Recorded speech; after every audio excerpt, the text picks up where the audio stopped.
Shalom, shalom. We are back. We are back. It's your brother Yashub. I'm back with a special episode here on The Source. We have a special guest today that's going to engage with our brother Ivory in dialogue, um, discussing who are the children of Noah, who are the Hamites, who are the Shemites, who are the Japhites today. They're going to be dealing with genetics. They're going to give their arguments from haplogroups. They're going to give their arguments from a scientific standpoint. So this is going to be a great episode. Get your pens, your pads, take notes, because these two brothers are going to be unleashing information. So I hope you guys are prepped. I hope you guys are ready. With no further ado, I want to allow my guest of honor, Jungle Jargon, to introduce himself to the audience. Okay. My name is Jungle Jargon because I'm from the Amazon jungle. My parents were missionaries, but I came to appreciate diverse cultures and different people. And so I've always been interested in these sort of discussions. And when I had the opportunity to take a DNA test, and I did. And so I came back as I1M253, which is like Scandinavian. And that's what got me going, basically interested in the different haplogroups as to who I was and who everybody else was. And it all started to make sense to me. And so I've been trying to, get other people interested in it, but a lot of other people aren't too interested because it does cost money to do the Y chromosome test. So most people haven't done it, so they're not as interested as I am, and because I have other discussion groups with other people, and they don't seem to be interested. So I'm glad to be here where people are interested in the paternal and the maternal haplogroups as well, because those are interesting too, and the migration of people throughout the world. So that's basically it for me right now. All right, so that's our brother Jungle Jargon. That's going to be a part of this discussion tonight between our brother, the savant from the Levant, Hebrew of Israel, aka Ivory, weighing in at 100 and no playing. Go ahead, Ivory. Introduce yourself to the people. Shalom, everyone. Shalom. It's good to be back on the show. We had a long live stream last night, but we're keeping it going. So I can't wait to get into this discussion tonight, which is titled, who is Shem, Ham, and Japheth? It's a very important thing to understand and to know in terms of haplogroups and modern human populations and such. So I'm glad to have this discussion with Jungle Jargon. It's going to be an enlightening night. All right, before the discussion begins, both parties agreed to have a free flowing discussion tonight. So I just want the audience to know they agreed upon this, have a free flowing, conversation, meaning, they can say, they can have a question, say something in the middle of someone presenting information or whatnot, or have an exchange freely. But if things get out of hand, we are going to move to a time debate setting where each speaker will get 5 minutes to say their point and then move on to the next speaker. With that said, let's get ready to rumble, fellas. It's on you guys. All right, so I wonder. Go ahead. I was just about to say, I wonder where we should start exactly. Questions. Well, there are three groups. There's the Shem, Ham, and Japheth, and the Japhethites are the northern countries. The Semitic people are the Levant, and the Hamites are partly in Africa and partly went spread out to the east. Yeah, I agree.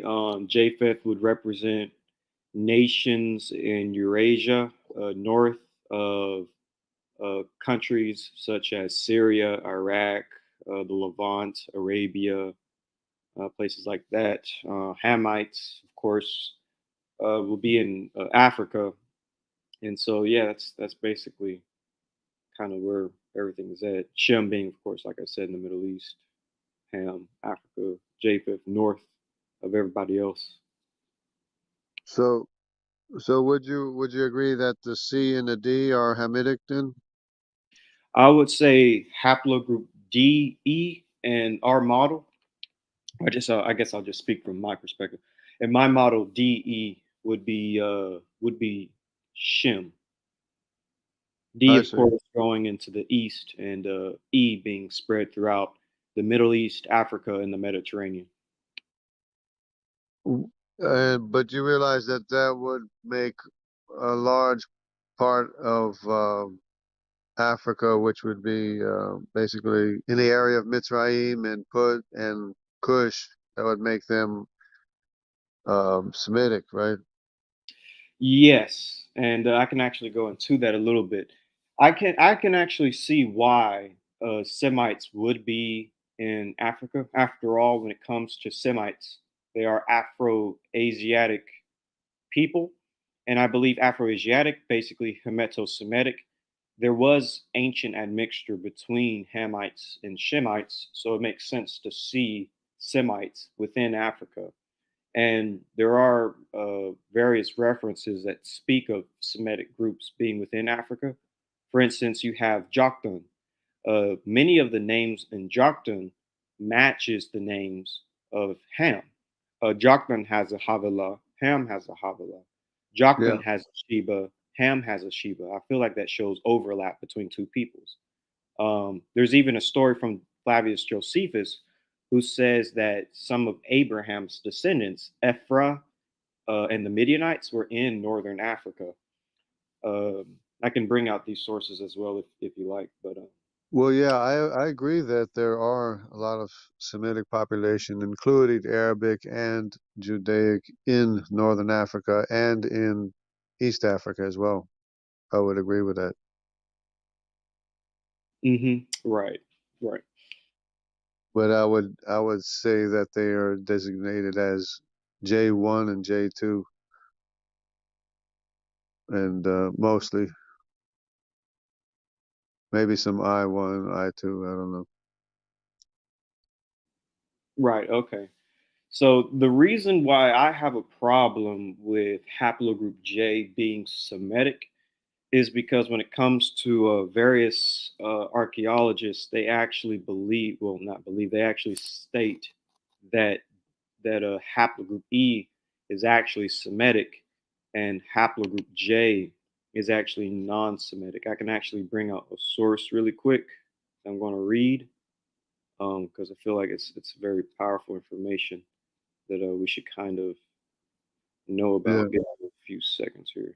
All right, I'm about to share my Yeah, I can see now. I can see how now that what your designation is would be the D and the E would be Semitic, and then you're pushing the J and the I over to the Japhethite. Right, exactly. And the reason why I say E is Semitic, because I want to make sure that I do have my reasons. This is from EUpedia, titled "Haplogroup E1B1B Y-DNA," and it says E-M34 is the main Middle Eastern variety of E1B1B, and it's thought to have arrived with Proto-Semitic people, proto meaning first, the first Semitic people in the late Copper to early Bronze Age. So that's why I posit E being a Semitic haplogroup, being Shem, basically. So that would make the pharaohs Semitic. Well, it would make the pharaohs an admixed group. It would seem like pharaohs of Egypt and really Egyptians in general did admix with, I guess you could say, Asiatic populations because, of course, we know with Joseph, we know that he got with an Egyptian priestess daughter, and that's how we get Ephraim and Manasseh. Uh, they would be half Egyptian, half Hebrew. I mean, even if you go back with Abraham, Abraham got with Hagar, the Egyptian slave, and he had Ishmael. So there was a lot of admixture between Asiatic Hebrew populations and Oh, Egyptians. Yeah, autosomally. Yeah, of course. Yeah. Yeah, so Um, that's why, yeah. but that would be like that wouldn't affect the Y chromosome, the male paternal line. So, Right, but by stating that Abraham and Joseph got with those Egyptian women, I would say that they are E markers, and this is how E markers are beginning to uh, swell up within Egypt. It's coming from the Asiatics. well, I think Moses did too. I think, or might have. Well, I'm not sure. Maybe it was. But anyways, yeah, that it doesn't seem right for the pharaohs to be E, and then because they wouldn't have been descendants of Abraham or Eber or somebody. Which pharaohs are we talking about those specifically, so I can make sure I know the time period, because that's also another important factor is time Yeah, period. I would probably say the earlier ones, but we know King Tut was an R1B. He was actually European or Southern European paternal line. Right. Yeah, that's why time period is pretty important. So when it comes to, I guess, let's say Old Kingdom Egyptians, I would say that Old Kingdom Egyptians or Mizraim, they would have haplogroup A as their paternal line. I believe that the Hamites are haplogroup A markers. So let me just show you as to why. Because haplogroup A is actually, at one time, and to a certain extent, even to this day, it was seen. Just give me a few seconds. It's seen all throughout Africa. Just going to show you a map. So this is from deep paternal genetic roots in Africa from Skazuri. Excuse me for mispronunciation. At 2014. And it shows that the old North African groups, which would be like Egyptians and such, were A1A, A1B, A3B2, and possibly B1. And this also deals with West African foragers in the context of African population's history. Some of the oldest West African markers are actually A and B markers, but as you can see, dealing with A3B2, it stretches all the way from the Horn of Africa up into Egypt. And I believe that the early dynastic Egyptians were a people who carried A markers. It's still seen in the now to this day, actually. I'm going to read this one last source and then I'll be done. Um, right here, upper now. So this is dealing with the upper now. Haplogroup A3B2-M13 is seen. Oh, excuse me. Is common among the South Sudanese at 53%, especially the Dinka Sudanese at 61.5%. So I'll stop right there, though. I'll let you say what you have to say. I just showed So this map. I was wondering about the darker on the other map, the darker green color, what that was, if it was because I couldn't see very well. Here, let me go back to it real quick. Darker green, right here. Hey, Jungle Jargon, if you want to share something as well, just click the share screen button. Yeah, I'm on my phone right now, so unless I switched over to the computer, that would take too much time, I think. But yeah, I should have got on the laptop instead. But the dark green, what color? Well, I mean, what haplogroup is that? A3B2. Okay, so that does kind of fit the Nile and stuff. Yeah, and there's another map I can show you as well. Let me flip to this one. This also shows it pretty much all throughout Africa. Yeah. Are you familiar with the Simmons Genome Project? Can you say that one more time? It kind The of muffled. Simmons, yeah. Well, that's why I speak. The Simmons Genome Project. Are you familiar with that? Is that the 1,000 Genome Project? The one Yeah, that yeah. tested people from all over? Yeah, I'm familiar with it. So would you agree with those findings? Yeah. I That, always do my best to agree with any findings, to follow the science, Yeah. can you pull up that diagram, or is it possible? Where You for the should. Do you have it? Can you pull it up? Because I don't like have it for, ready. for Which the Y which which, chromosome? which diagram do you need? The 1,000 Simmons Genome Project for the I know Y what he's chromosome. I know what he's talking about. Yeah, the star phylogeny. Let me see if I can pull it up for Yeah, I you. don't have that on me at the moment. So Um, Because that's basically where I was able to, divide up the Shem, Ham, and Japheth. That would be basically what I was going by. let's see if I can pull that image up for you. If I can't find it on the web, I do have a book that has that same image that I could probably grab. But in the interim, the J1 and the J2 is in the area of Shem.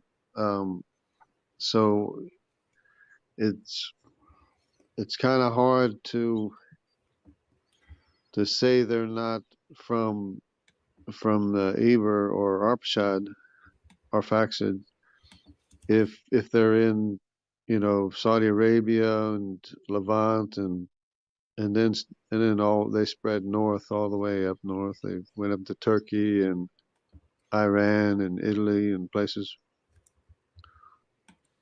right. So when it comes to J, the reason why I connected first, I'll kind of take that as a two-part statement. So, for one, I know the scriptures actually does say that when it comes to the descendants of Japheth, that they will actually enter into the land of Shem. And I think this is a very important thing to note. I'm going to bring up the scripture real quick. It says, actually, let me go right here. Actually, it says, "May." That's actually a little bit in the Hebrew. Give me a second. Sorry about that. So it says right here,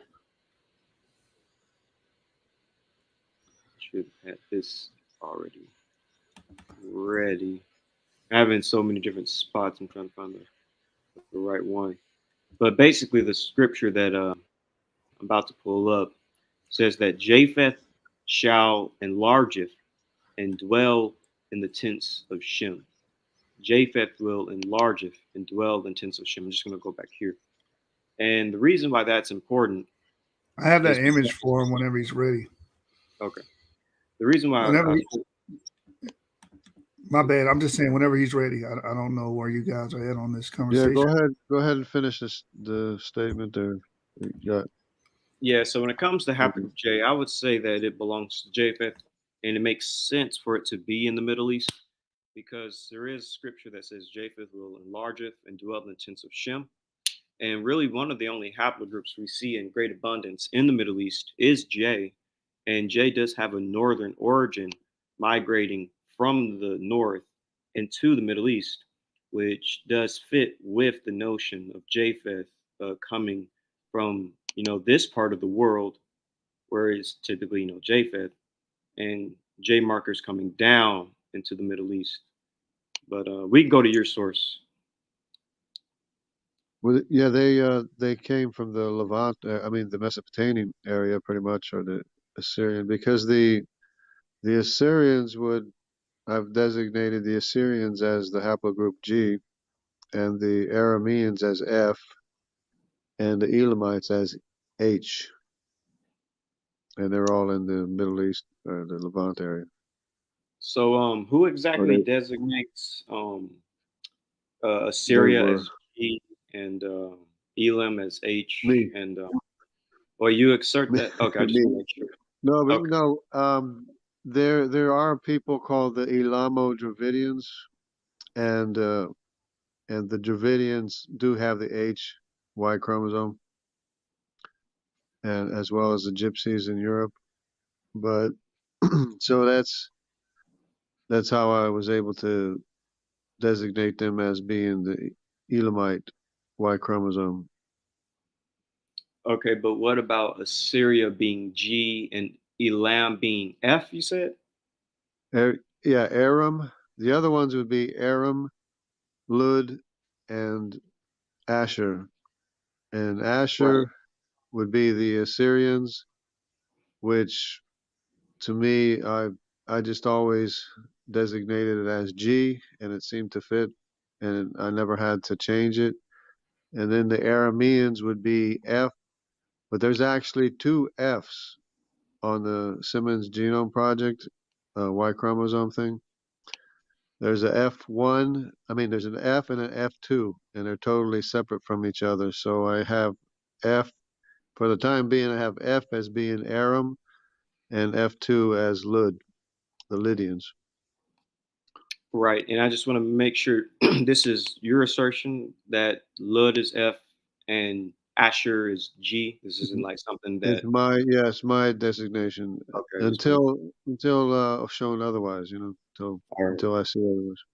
So the reason why I have a problem with, let's say, Amram being F is because F, also known as FM89, represents 90% of lineages outside of Africa. So basically, you would kind of be saying that Amram basically birthed 90% of the world's population, but also There- Amram will be birthing Ashur because G comes from F, according to the Yeah, well, phylogy. I would disagree with their designation that one comes from the other, because I don't believe Europeans came from Semitic people or came from African people. I believe we all existed all at the same time, because Ham, Shem, and Japheth are the sons of Noah, and then there's the grandsons of Noah. What we're talking about, the haplogroups, are the grandsons of Noah, who we always existed all at the same time. So no one birthed anybody else. And this F, that would be FT. That would be F to T. And I don't agree with that. I don't agree with that designation. All right, I just want to clarify that you're not agreeing with what the scientists say, but Right. you are Because basing they this right, because on they your, what they're saying is that the Semitic people, I mean, came from African people, and the Japhethite people came from Semitic people, which makes no sense at all. okay. Well, for me, I kind of follow what the scientists say as for F populating 90% of the world's population. But I will tell you this: the way I break up the sons of Noah, because I agree they would have all came about around the same time. But I would say A and B represent Ham, D and E represent Shem, and F represents Japheth. And in that model, everybody can pop up around the same time, and nobody's coming from anybody else. Everybody has their own haplogroup and designation. Because I do have designations for all the grandsons of, all the sons of Japheth, the grandsons of Noah throughout Europe. Um, like R1A is Ashkenaz, R1B is Riphath, R2 is Togarma, T is Javan, L is Tiraz, M, N is Magog, Meshach, N is Meshach, O is Magog, and K is Tubal, and Q is Madai, because Madai was in the area of the Medes, but Madai was also in Europe, and Q is in Northern Europe, and K is Tubal, who settled in Italy, and 8% of the Italian population in the middle of Italy is still K, and the rest of the people are from outside, from other places. So it does fit together pretty well as far as the other grandsons of Noah. All right, so I guess I would kind of like to visually see your model with these different haplogroups lining up to different uh, sons of Noah. But like I said, I kind of go with well, let's actually see what you have. Let because we should see what you got.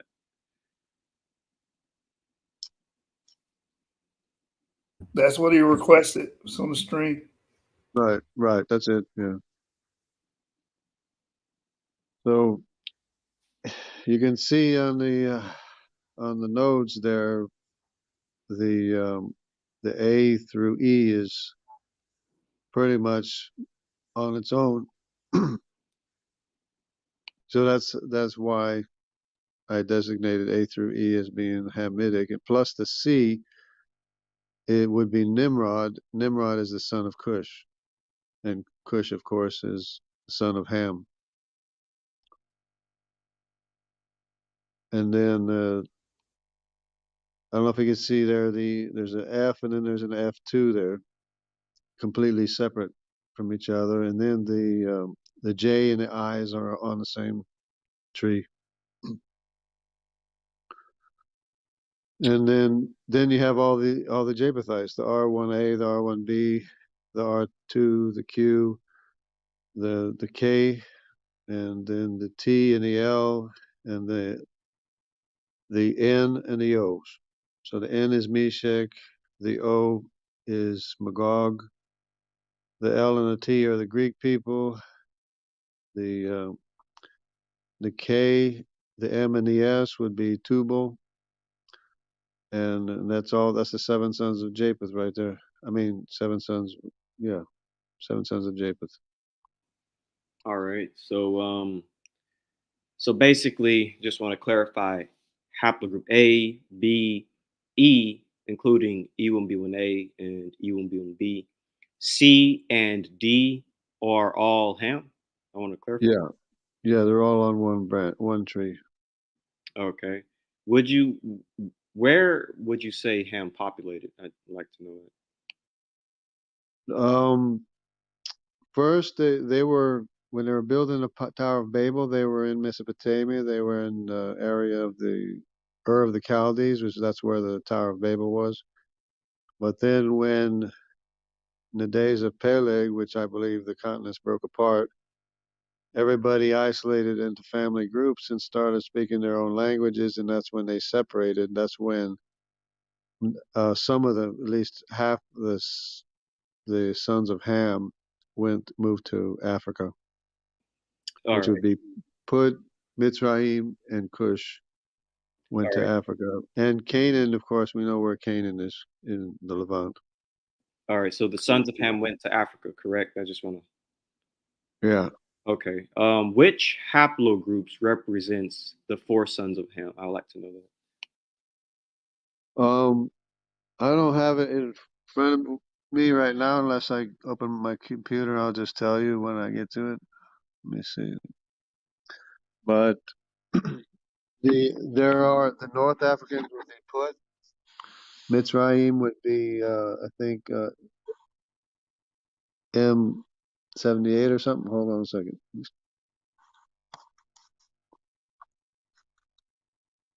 Let me see. It might take a while.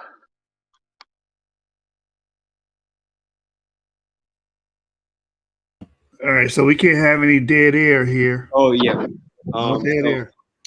So yeah, so all the sons of Ham are in Africa. Haplogroup A, B, E, C, and D are from Ham. They're all Hamites living in Africa. The issue that I have with this is the fact that we don't really find haplogroup C or D in Africa.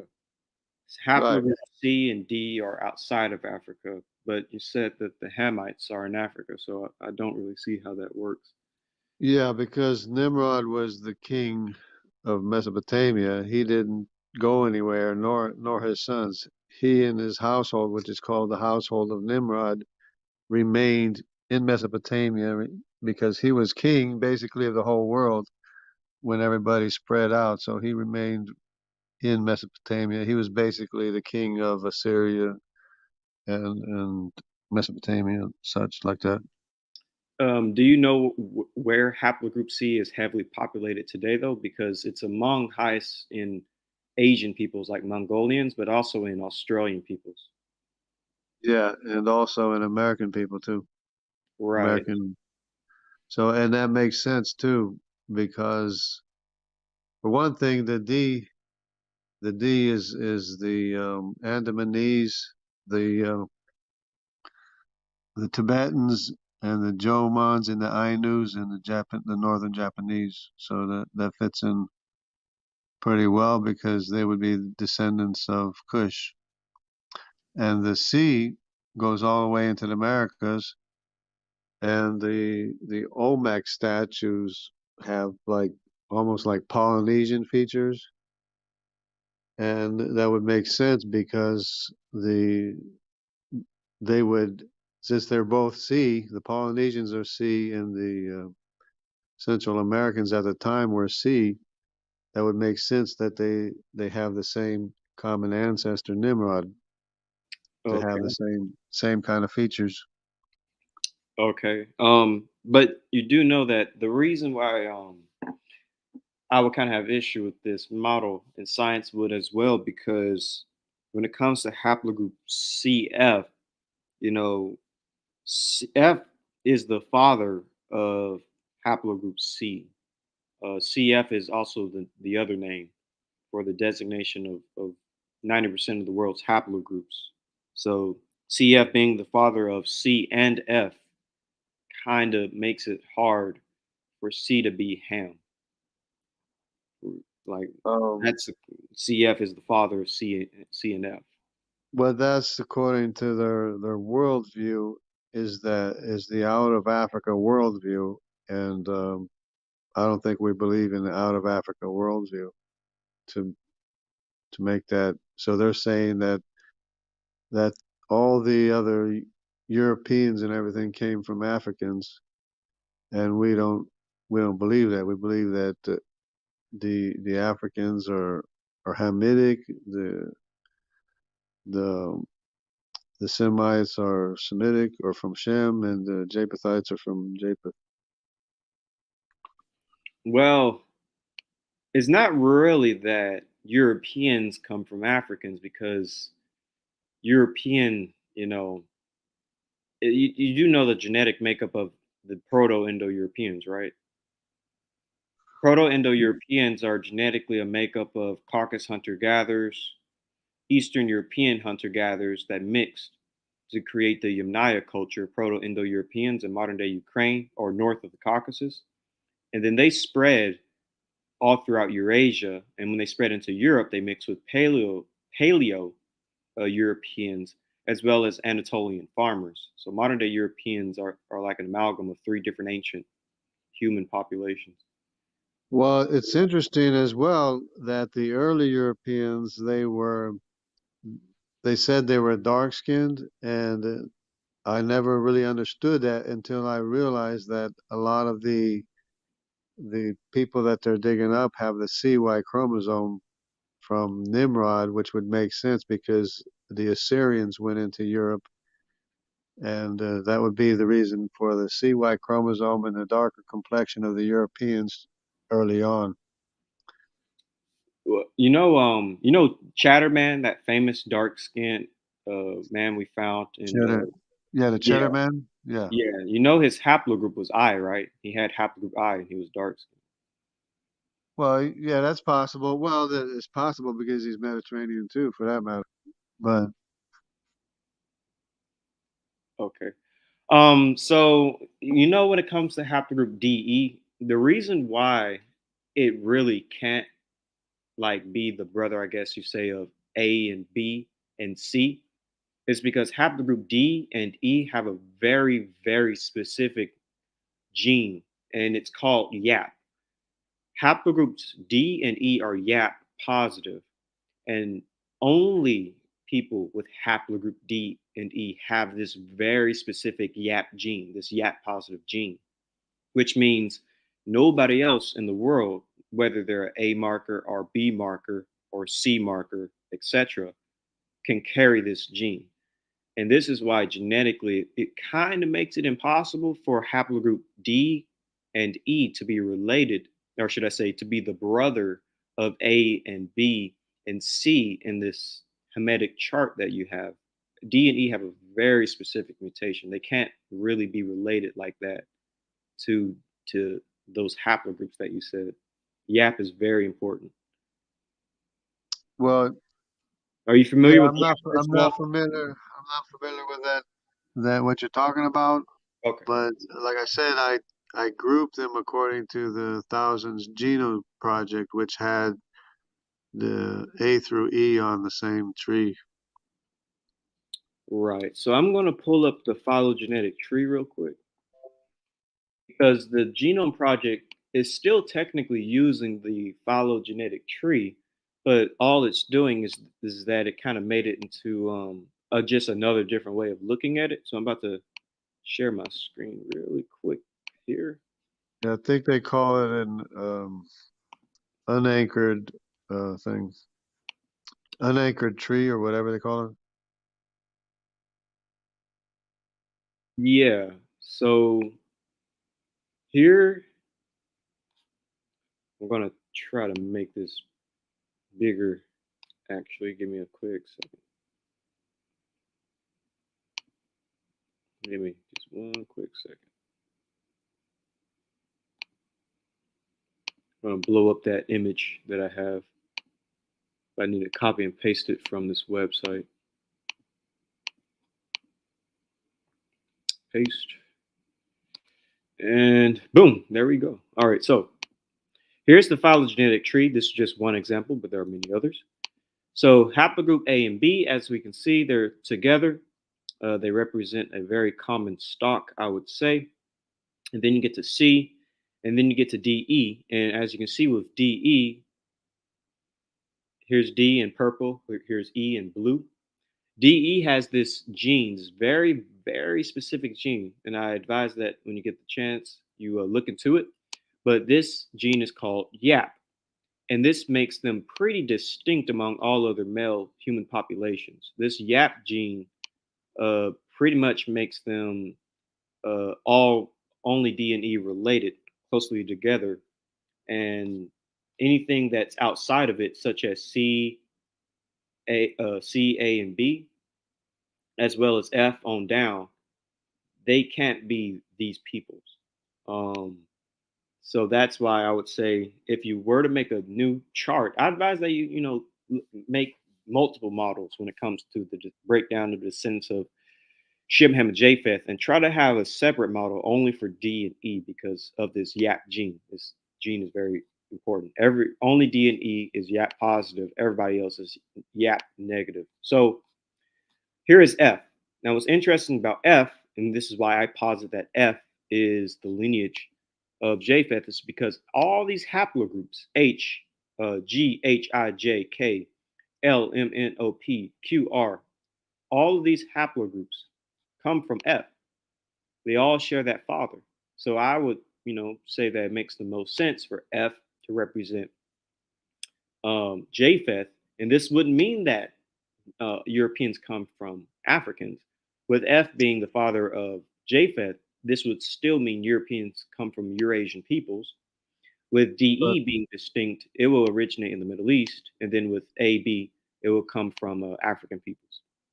but you realize that the farther back you go, the more similar the Y chromosome is, and so these designations of as one coming from the other really don't make sense when you understand that Shem, Ham, and Japheth had the same Y chromosome, and it differentiated from in their individual lineages, their descendants. Well, I actually follow a model by Dr. Nathaniel Jansen. He's a creationist scientist from Answers in Genesis. I Yeah, think you might like him as well. But yeah, yeah. he I'm familiar. Yeah, okay. Well, he actually says that Shem, Ham, and Japheth would represent three ancestral nodes, and I would say that from those three ancestral nodes, A and B will come from Ham, D and E will come from Shem, and F will come from Japheth. So that's the way I would designate things. But he has kind of the same thing as the Simmons Genome Project, though, from what from what I understand. I can't remember what his exactly looked like, but I was just kind of giving you the one of my models that I had. But the phylogenetic tree, and the fact that D and E have this YAP positive gene, you can't really make A and B and C related to it. I would just advise to shake things up a little bit, make various models, try to create a model for D and E to be separate. That's why I can only see D and E being Shem, because it's Yeah, very interesting how they have this very specific gene. It almost makes them like I'm this. looking for I'm looking for my designations. What I designated put Mitzrayim and Cush as. Actually, the easier ones are put Mitzrayim and Canaan are the easier ones to designate as individual trees. It's the descendants of Cush that are kind of splintered off and hard to connect up together, especially considering that um, D D and E never really went to Africa. They're kind of like separate from Africa, but they're both from Kush. I mean D and C, and because Kush would be E too probably. So if I can find my thing, I have to find my designations here. All right. While you find that, I guess we can't have open air. But yeah, I'm just showing you another image of the phylogenetic tree. Again, DE is its own thing. I think that's very interesting how it's sort of it's basically in between Africa and Eurasia. And then you got CF representing all haplogroups of Eurasians. Because again, C and F descends from CF. So that's why, according to the science, it has to be related. It's kind of hard to separate it like that. And So, so well, is it C and F or C and F? You're right here, saying C and F is related, yeah, C and F. It's the father of and C and F. and See right here. D and E have to be together. So Yes. that explains the difference between the C and the D, I guess. Yes, exactly. There is a difference between C and D. Yes. Which so that probably it's another son of Cush because are you talking about autosomal information? Because I No, don't no, think we're they talking about had the same. I don't think all the sons of Cush had the same mother. Or I mean, I have to double check on that. But if they didn't have the same mother, then that would mean they would have different. They would be have different autosomal information. well, yeah, I'm not talking about autosomal. I'm still talking about Y-DNA. But my question, I guess, is what time period do you put all these people? Like, where do you put Shem, Ham, and Japheth and their sons? It would be when they got off the ark, basically, is about the 5,000 years or less or whatever. Oh, so we're going with a 6,000 year Earth. Yeah, Okay. absolutely, yeah. Okay. Yeah. So with my model of a 6,000 year Earth, I would still say A and B is Ham, D and E is Shem, and CF is Japheth. And if we're going with a 6,000 year Earth, then we kind of absolutely have to have A and B as Ham, because Paleo Africans are A and B markers. They were some of the oldest people in Africa. But But see that doesn't make sense to me. The C and F being one line and the D and the E being another line. That doesn't make sense. I I mean I guess it does as far as you're concerned, but because they're both on the same tree. The Y chromosome tree.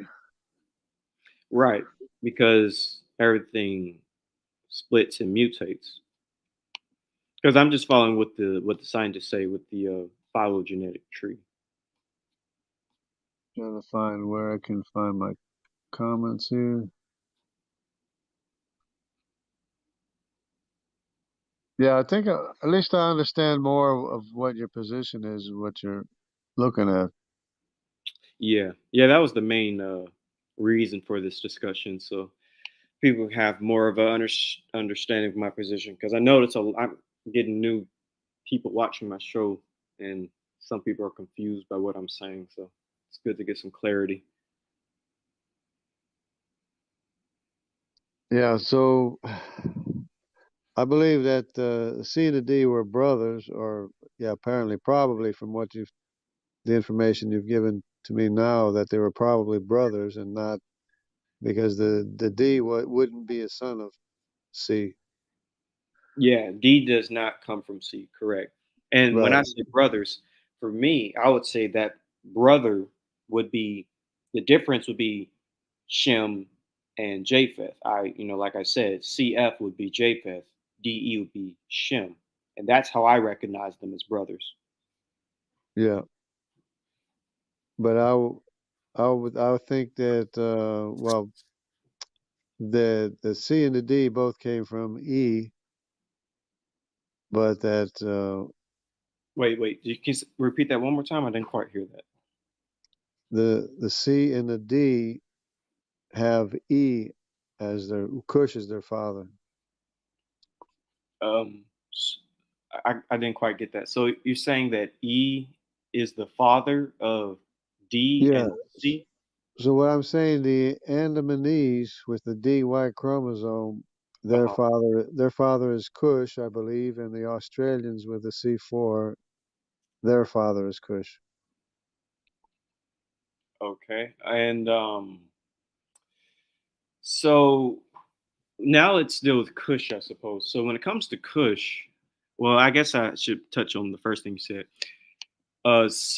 D doesn't come from E, and C doesn't come from E. Again, the YAP positive gene, C can't come from E, and D and E are brothers. Let me push it right here. D and E are they're here it is. Haplogroup DE is a human Y chromosome DNA haplogroup, and so they're both together. D cannot come from E, and E cannot come from D, and they have the YAP gene, which is right here. You can read it when you get a chance, but they have this YAP gene. Polymorphism. I may have pronounced it a bit wrong, but anyways. Um, so yeah, C can't come from D, and D can't come from E. It says right here, actually, all Y chromosomes that belong to other haplogroups and subclades are YAP negative, and that's what I was saying earlier. Whereas, hint, all chromosomes belonging to DE, and their subclades are YAP positive. All Y chromosomes that belong to other haplogroups and subclades are YAP negative. That's why I say haplogroup D and E are very distinct in the human um, spectrum of things. So yeah, D can't come from E, E can't come from D. They're both pretty much the same. And C can't come from DE because C is YAP negative, whereas DE is YAP positive. Also, one thing I want to say real quick is that when it comes to Kush, I always recognize Kush as being the kingdom of Kush, and the kingdom of Kush is in modern day northern Sudan and southern Egypt. And this is why I say that the A and B markers are Kushites. The kingdom of Kush was an ancient kingdom in Nubia created along the Nile Valley in what is now northern Sudan and southern Egypt. That's why I also have a bit of an issue of haplogroup C being Kush because C is Mongolian people and it's Australian people, which aren't in Sudan. Yeah, the C never went to Africa, as far as I can tell. Agreed. Yeah, I agree. But Nimrod is the son of Cush. Nimrod, um, he's the only Hamitic person in the East. Yeah. So I guess I have a question. Are you kind of using phenotype to designate both these haplogroups and these sons and grandsons of Noah? So basically, Cush would basically represent all, like, dark skinned people on the planet. Well, yeah, the Cush does represent dark-skinned people, but um, uh, Nimrod, I mean, Nimrod had his kingdom. He never went to Africa. There was a house of Nimrod. Since he was king of the world, there'd be a house of Nimrod, the same as there's a house of David. In other words, David had many children. Nimrod had many children, and Um, uh, and the only Hamitic Y chromosome in the East that never went to Africa is C, except for D. D and is more to the south. and I just want to clarify, it's you saying that C is Hermetic, correct? It's not like scientists, but it's you. Well, yeah, with the thing you were saying that the C and the F is separate from the D and the E, which is a little bit confusing because the C comes before D, and so you have to be pretty sure about that because the fact that C is before comes from before D, and then C is before E as well, which is basically all of Africa's E, including you know put Berbers are M81, the Mitzrayim would be what M78 or something, which is what I'm trying to find.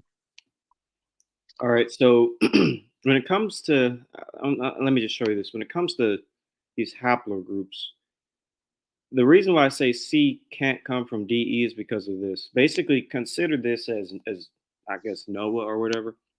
Here's DE. DE is its own thing, as it shows it even again right here. Yap. DE is its very own tree, and then over here you have CF, and from CF will come C and F.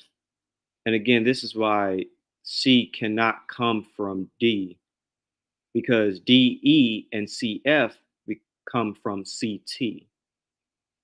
So this is why they're different. They can't really be brothers in that sense. Now, in the biblical sense, you can say DE is Shem and CF is Japheth. You can say that, but D doesn't come from C. Like, here's another visualization. Right. Well, I'm not trying to say that D came from C. I'm just saying that Nimrod did have a household of Nimrod in Mesopotamia in the east and spread out to the east. And the only Y chromosome in the area is C.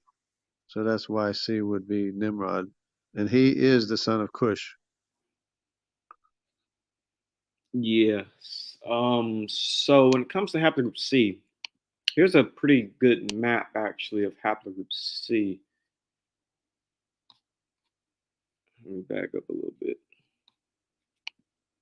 Here's a decent map of haplogroup C. So are you saying that all of these people are Hamites? Yeah. That Yeah. would include Mongolian peoples. American Indians. Yeah. Okay, I just wanted to make sure of that. Because he was king of the whole world. Nimrod was king of Shinar from the beginning, from the very beginning.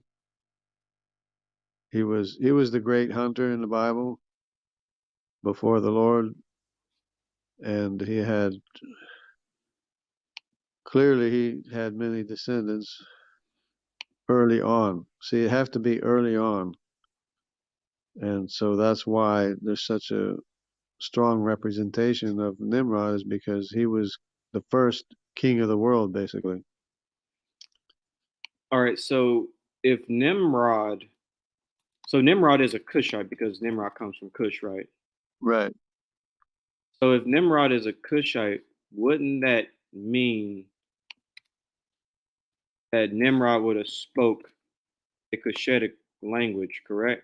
No, not necessarily.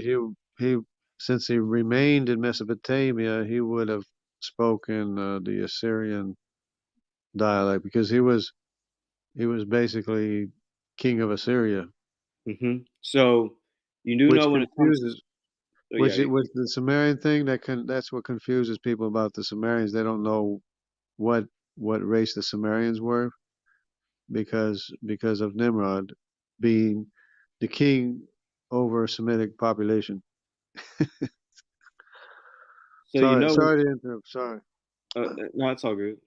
So you know when it comes to the Assyrian language, the Syrian language is an Afro-Asiatic Semitic language, and it comes from ancient Akkadian. So basically, you're saying that Nimrod, with haplogroup C, would have spoken a Afro-Asiatic Semitic language. Yeah, he would have spoken the language of the area. All right. So you know when it comes to haplogroup C, though, people with haplogroup C don't speak Afro-Asiatic languages. Most haplogroup C people with haplogroup C, most of them are people such as Australian Aboriginals who speak their own language that isn't Afro-Asiatic, as well as Central Asian peoples like Mongolians and such, and Native American peoples. A lot of people, most haplogroup C individuals don't speak Afro-Asiatic or Semitic languages like Assyrian. Um, Right. Well, not anymore, no. Because after the death of Nimrod, the house of Nimrod was subdued for a time, and then they spread out to the east and the north and the south. so I just want to clarify though, you would be saying though that Genghis Khan is a Kushite, right? Autosomally, I think Genghis Khan had like an O or an N OY chromosome or an N or something, which is Well, Genghis but Khan actually had haplogroup C. I can show you real quick. And he fathered a lot so of it people. was. Well, I thought maybe I'm thinking of somebody else, but there's some other test I saw that it was a different than a C. But if it's a C, then yes, he would be a direct descendant of Nimrod. Okay, I just wanted to make sure of that. I'm trying to see if there's how much deeper we should go in this discussion because I feel like I kind of understand your point and you kind of understand my point. So Yeah, I have to look into it better. Yeah. but we've reached an hour and I feel like maybe now we could, unless you have more questions for me, I feel like maybe now we could probably put the link in and let other people ask you questions if that's what you want to do. Yeah, Um, okay. But basically, what it is there's a group with the what is the M81s of the Berbers. They belong to a group which would be the North African Phoenician, which is an E3, and then there's the Egyptians, which is something like an M87. That belongs to another group, which would be Mitzrayim, which with a V12 and a V32. But some people designate V32 as Cush, but that's in the same tree as Mitzrayim, so I don't think V32 is Cush. And then there's the Canaanite E3, which is another group altogether, like M830 or something, and that's a totally different group altogether. But there's those three distinct E groups, which are all E, and then the Kush is kind of a little bit more hard harder to define. It's kind of splintered off. I haven't been able to nail it down yet. What's your thoughts on this, really quick? The biggest and most important Samaritan family, the Cohen family, tradition tribe of Levi, was found to belong to haplogroup E. This article predated the change of the classification of haplogroup E3b1-M78 to E3b1A to M78, and the further subdivision of E3b1A-M78 into 6 subclades based on the research of Crenori. So the biggest, here's the key part that I want you to kind of respond to. The biggest and most important Samaritan family, the Cohen family, tradition tribe of Levi, was found to belong to haplogroup E. So, and here's the paper for it as well. It's called Yeah. Reconstruction of Paternity Lineages and Matrilineages of Samaritans and other Israeli populations from Y chromosome and maternal DNA sequence variation. So Yeah, I saw something on that, and they would have their own priestly group, and they they weren't considered to be Jews by the Jews, and I guess that's why I don't think that they would be descendants of Judah, because the descendants of Judah are basically J2, and the descendants of David are like it'd be a group called M187 or something, 178 or something. I don't know. all right, so check this out real quick. Because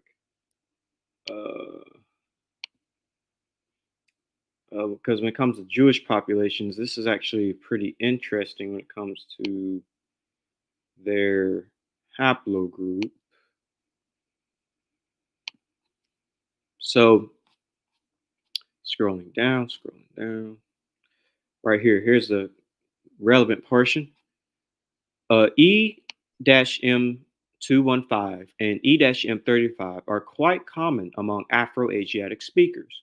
The linguistic group and carriers of E-M35 lineages have a high probability to have arisen and dispersed together from the Afro-Asiatic homeland. And of course, we know that Semitic languages are an Afro-Asiatic language. Amongst populations with an Afro-Asiatic speaking history, a significant portion of Jewish male lineages are E-M35. Haplogroup E-M35, which accounts for approximately 18 to 20% of Ashkenazi and 8.6% to 30% of Sephardi Y chromosomes, appears to be one of the major founding lineages of the Jewish people. So Yeah, haplogroup E is actually a very significant lineage among Jews. yeah, of course, because that, I mean, tied to the Samaritans and everything, of course. And Albert Einstein had a E1B1 Y chromosome, but Right. which is not a problem. But the majority of the Y chromosomes of the Ashkenazi and Sephardic populations is J2. That's the Well, majority. yeah, the number one highest haplogroup among Jews is J, and then the second is E, and then I think the third is like R or something. But I still posit that E is from what's Shem and is from Abraham. I'm going to show you this one other source real quick.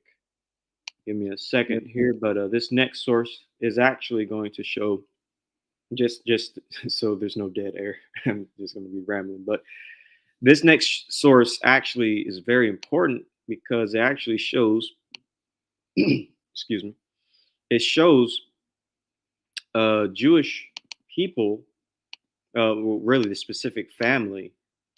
Here, let me just pull it up. Share my screen to shoot. Yeah, because that's what what confirmed the J2 as being Judaic with me was that it's the majority of the population in both the Sephardic and the Ashkenazi population. And Right. Oh, my bad. and J2 goes up the Rhine River. J2 follows the Silk Road into China. So it makes a lot of sense to me that is the Judaic population, from the descendants of Judah. All right. And so again, this source, is it okay if this comment is, yeah, and you can bring it up when I'm done reading. But so I'm just gonna read this last part one more time and put it all together as to why I believe E is very important. So haplogroup E-M35, which accounts for approximately 18 to 20% of Ashkenazi and 8.6% to 30% of Sephardi Y chromosomes, appears to be one of the major founding lineages of the Jewish population. So haplogroup E is one of the major founding lineages of Jewish population. And then when it comes to the Kohan family, the priestly Kohan lineage from the tribe of Levi, and here's Levi, of course, the genealogy from Levi to Jacob to Isaac to Abraham. The J biggest, most important Samaritan family, the Kohan family, tradition tribe of Levi, was found to belong to haplogroup E. So we have Levites who claim it as well. And Levite Samaritans have haplogroup E at 100%, but they have right. haplogroup J at actually 0%. Right, the And Samaritan traditional Levites have E, but the Judaic traditional Levites are J1. well, wait, can you say that one more time? The Kohen Y chromosome is J1 when they researched the Levites, the Kohen of the Jewish populations of the Sephardic and the Ashkenazi is J1. J1 something or other, you know. Yeah, but when it comes to the Samaritan family that have the tradition of the tribe of Levi that never left the land, they all have E markers and they don't have any J markers among them. And what's also interesting is that Arabs in Egypt also have very high numbers of haplogroup E and very low numbers of haplogroup J. Also, Arab Palestinians have like 31% of haplogroup E, but only like 9% of J. And Arabs in the Jordan, which would be, Moab, Ammon, have 31% of haplogroup E, but only 9% of haplogroup J. There's a lot of E among Semitic populations. Of And course, of course, that's not a problem because Canaan was right there. It's, a lot of the Jewish population would have the E. Makes sense to have the E. Anybody in the tribe. They also have the G and the T in their populations, and it right, doesn't mean that that is the founder lineage because, of course, that the Samaritans were not accepted as being real Jews. right. But here's the final thing that really set it for me for believing, or here's just another thing. It's not the final thing, but here's another really good source that really strengthens the idea of E being Hebrew is that this is from the paper Y-DNA Research Studies of Rabbinical Lineages and Their Importance to Jewish Genealogy. I'm going to read what's in yellow. The Laura rabbinical lineage has one of the oldest family trees in the world. That's very important. The Laura rabbinical lineage has one of the oldest family trees in the world, claiming to trace back at least to King David. So the Laura rabbinical family has a very old tree that goes back to King David. And it says the predicted haplogroup to which the two peregrine Laura descendants belong is E-M35. The confirmed haplogroup is awaiting the result of a big Y70 test. The previous nomenclature for this haplogroup, E1B1B1, was cited for Laura's descendants of, of, of Rabbi Jerchel Laura, and the 95% probability prediction for the Team RCA it's within 8 generations. And I feel like this is powerful information. So basically, to sum this up, the lower rabbinical family has one of the oldest family trees in the world, and they claim to descend from King David, and they have haplogroup E. Yeah. Again, I mean, it does. I don't disagree that it doesn't go way back. It does go way back, but it just happens not to be descendant of Judah or any of the other tribes of Israel. But wouldn't King David descend from Judah? And this Yeah, person descends from King David, and they have haplogroup E. yeah. King David is from the tribe of Judah, and he has his own lineage as well, because there was a household of David that all the descendants of David and King Solomon go back to David. But it wouldn't be an E; it would be a J too from Judah. Interesting. So, what about this family, though? Well, there's got to be a problem with the genealogy Oh, because the DNA doesn't lie. interesting. All right. So, but what about this, though? Because that all falls in line with this statement. E-M34 is the main Middle Eastern variety of E1B1B, and it's thought to have arrived with Proto-Semitic, the first Semitic people, in the late Copper to early Bronze Age. Like all the scientists say that haplogroup E is Proto-Semitic; it's the first Semites, which will follow along with the Hebrew. Well, yeah, if you believe in the out of Africa theory, but I Well, don't. well, couldn't this also work even with a non-African out of theory, even with a young Earth of 6,000 years? Then we have to put all these haplogroups in the Middle East, right? Yeah, well, I have to look at the information that you gave about the E lineages and the D and the C and everything. I have to look at that carefully, Okay. but from what I can tell, the Jewish population is is J and I. The I two would be Dan because Dan settled in Sardinia because there's other evidence. Dan settled in Sardinia and the Danube, and those areas are all almost over half the population is I2. Haplogroup E actually has a very high concentration in the Balkans as well. I'm about to share my screen again. You shoot haplogroup Right, E, right, because V13. because the Greeks had a lot of trade with Ethiopia and everything. So yeah, there is a lot of E in Southern Europe. Yes, absolutely. But what's interesting about this particular E in the Mediterranean is that this is EV13, and EV13 is nearly completely absent in Ethiopia. EV13 is a very Yeah, specific haplogroup only seen in the Mediterranean yeah. people, such as Well, Italian and Greeks. that would be Mitzrayim because that's the same as EV12. EV13 is on the European side. EV12 is on the African side. It's the same family tree. Well, EV12 and 13 are actually from different trees within haplogroup E. They're kind of on. Well, yeah, there's separate lineages, but they all belong to the same one as V12 and V32. They V and V13. They all come from the same source. Right, but EV13 is also, or should I say, EV12 is also believed to be one of the lineages of the Akkadians. Excuse me. It's The Akkadians well, are, yeah.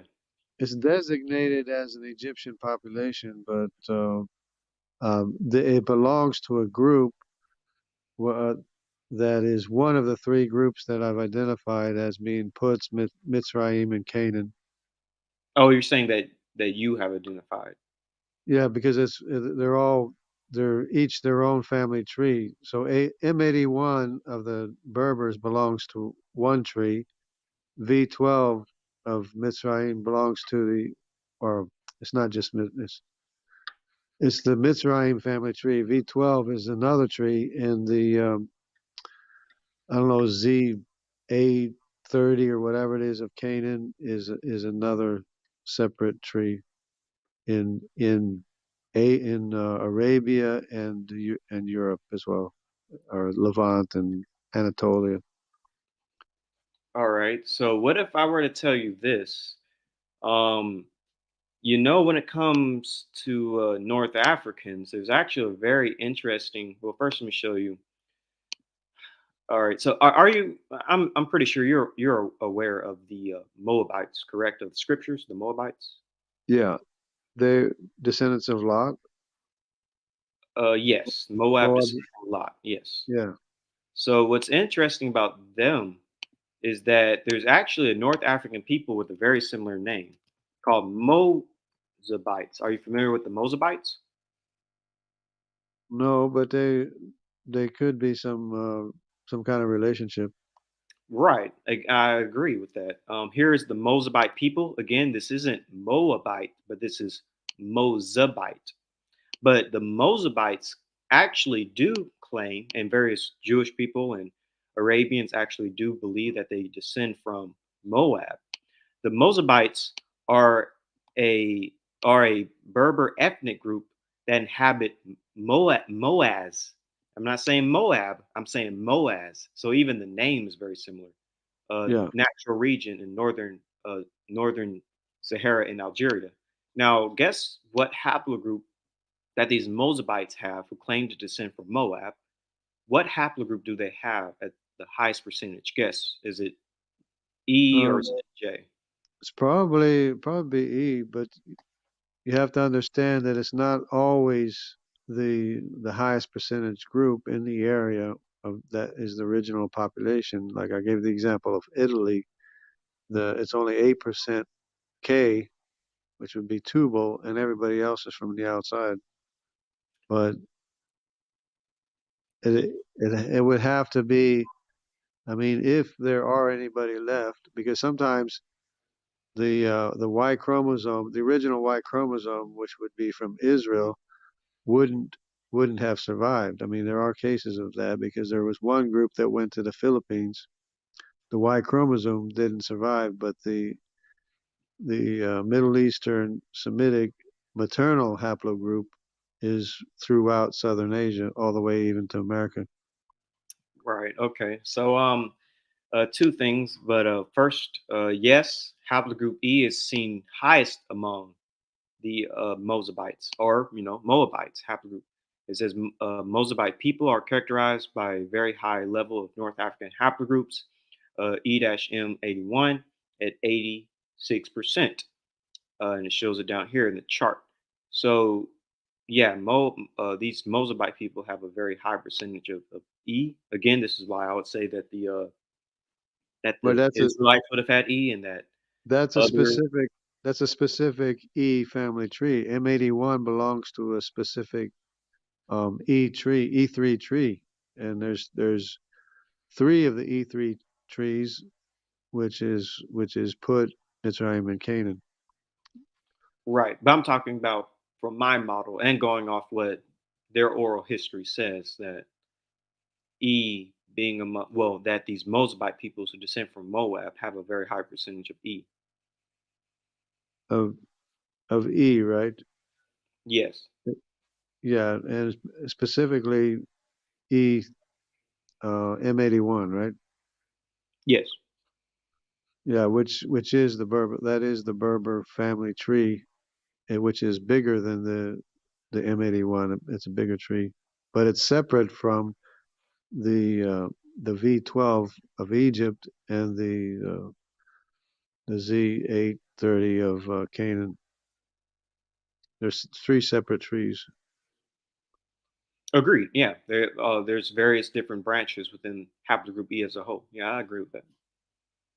Well, those are the designations that I believe are the three sons of Ham, plus Cush, which I haven't been able to nail down very well yet because, you know, I'm just starting to look at it, but I have to.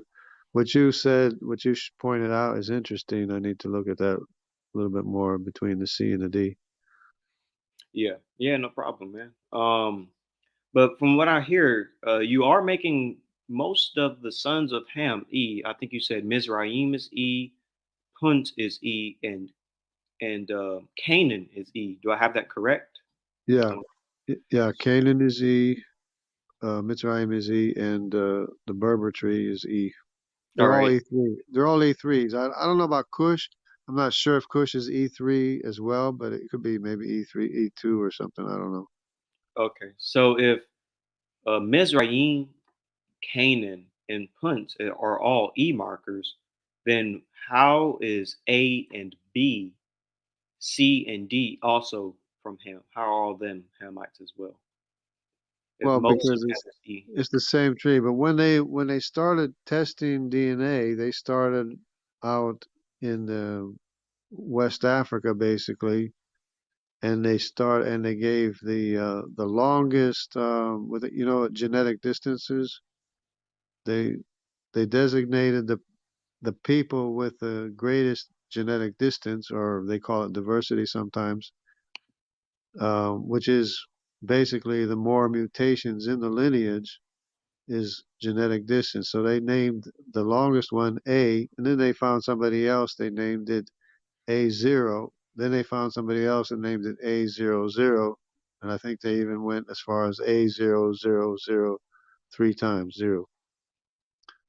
But so they have this idea, this out of Africa idea, and they started with people in West Africa looking for the A, and then they just named all the rest A, B, C, D, and E. And they didn't even look at the major populations of Egypt or North Africa or anything. They started out like in West Africa with people with the longest genetic distance, which is people with the most mutations. Well, actually, it's a bit the other way around. So at first, when people were doing this uh, genetic research, they first started off using numbers.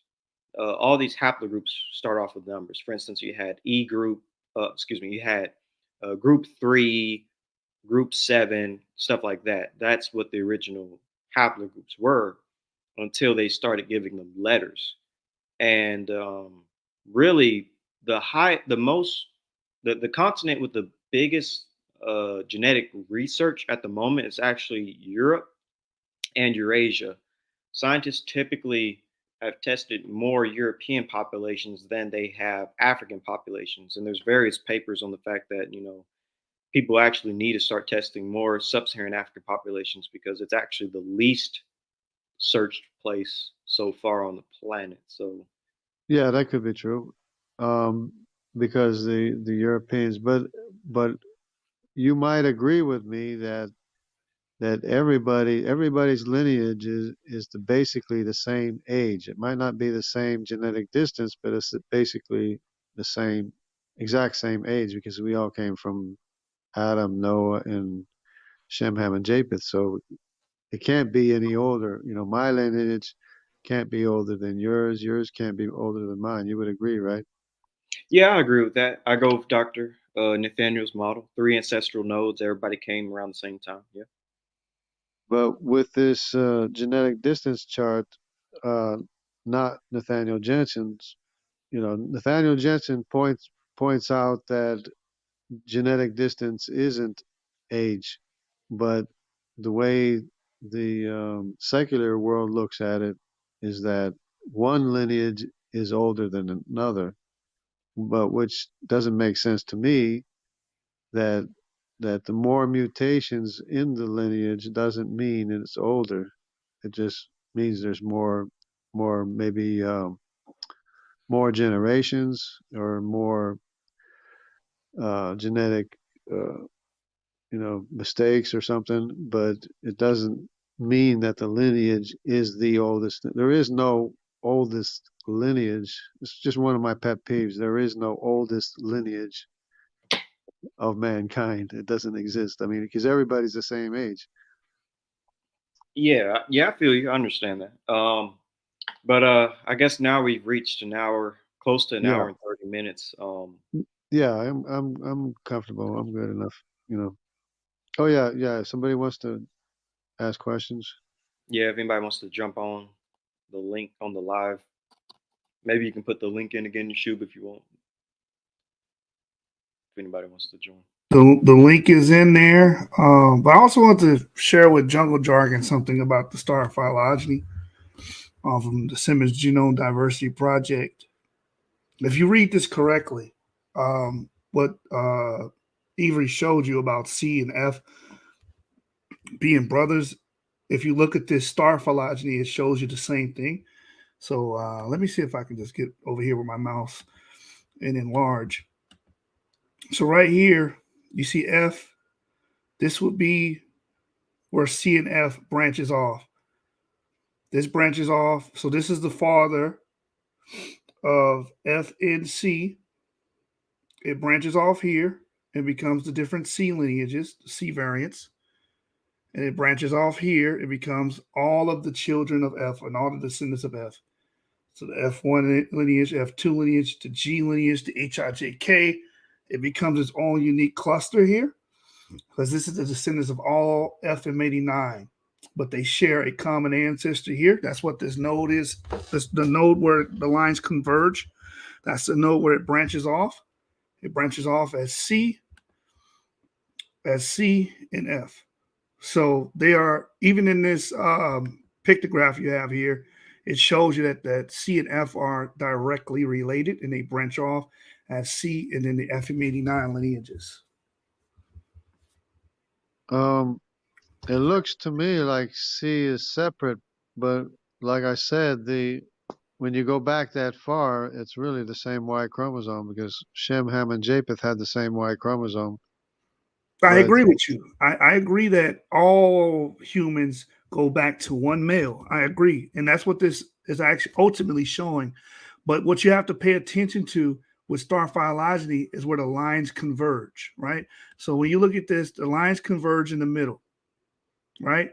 Follow the C, follow the line all the way down to where the baseline is and see where it converges. So this line converges here and it splits off to the middle of the F lineages and it becomes all of these lineages from GHIJK onward, showing you that these guys are closely related.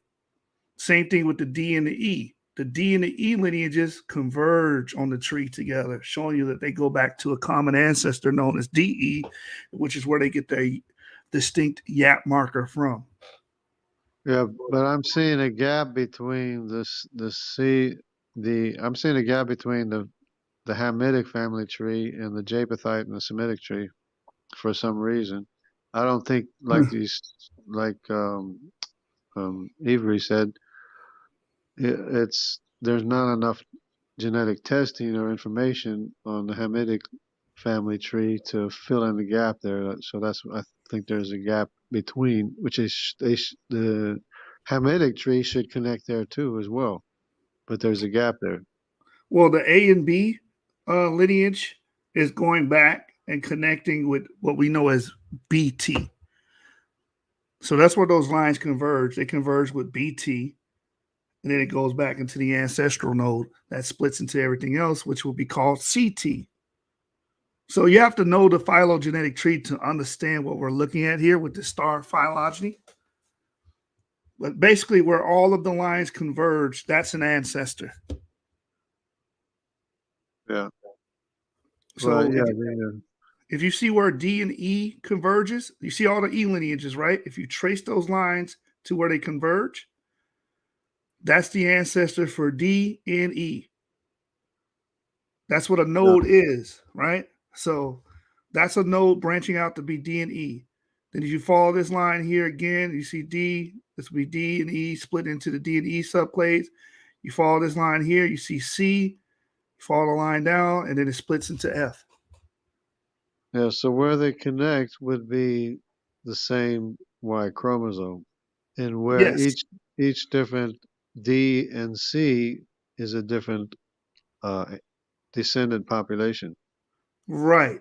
But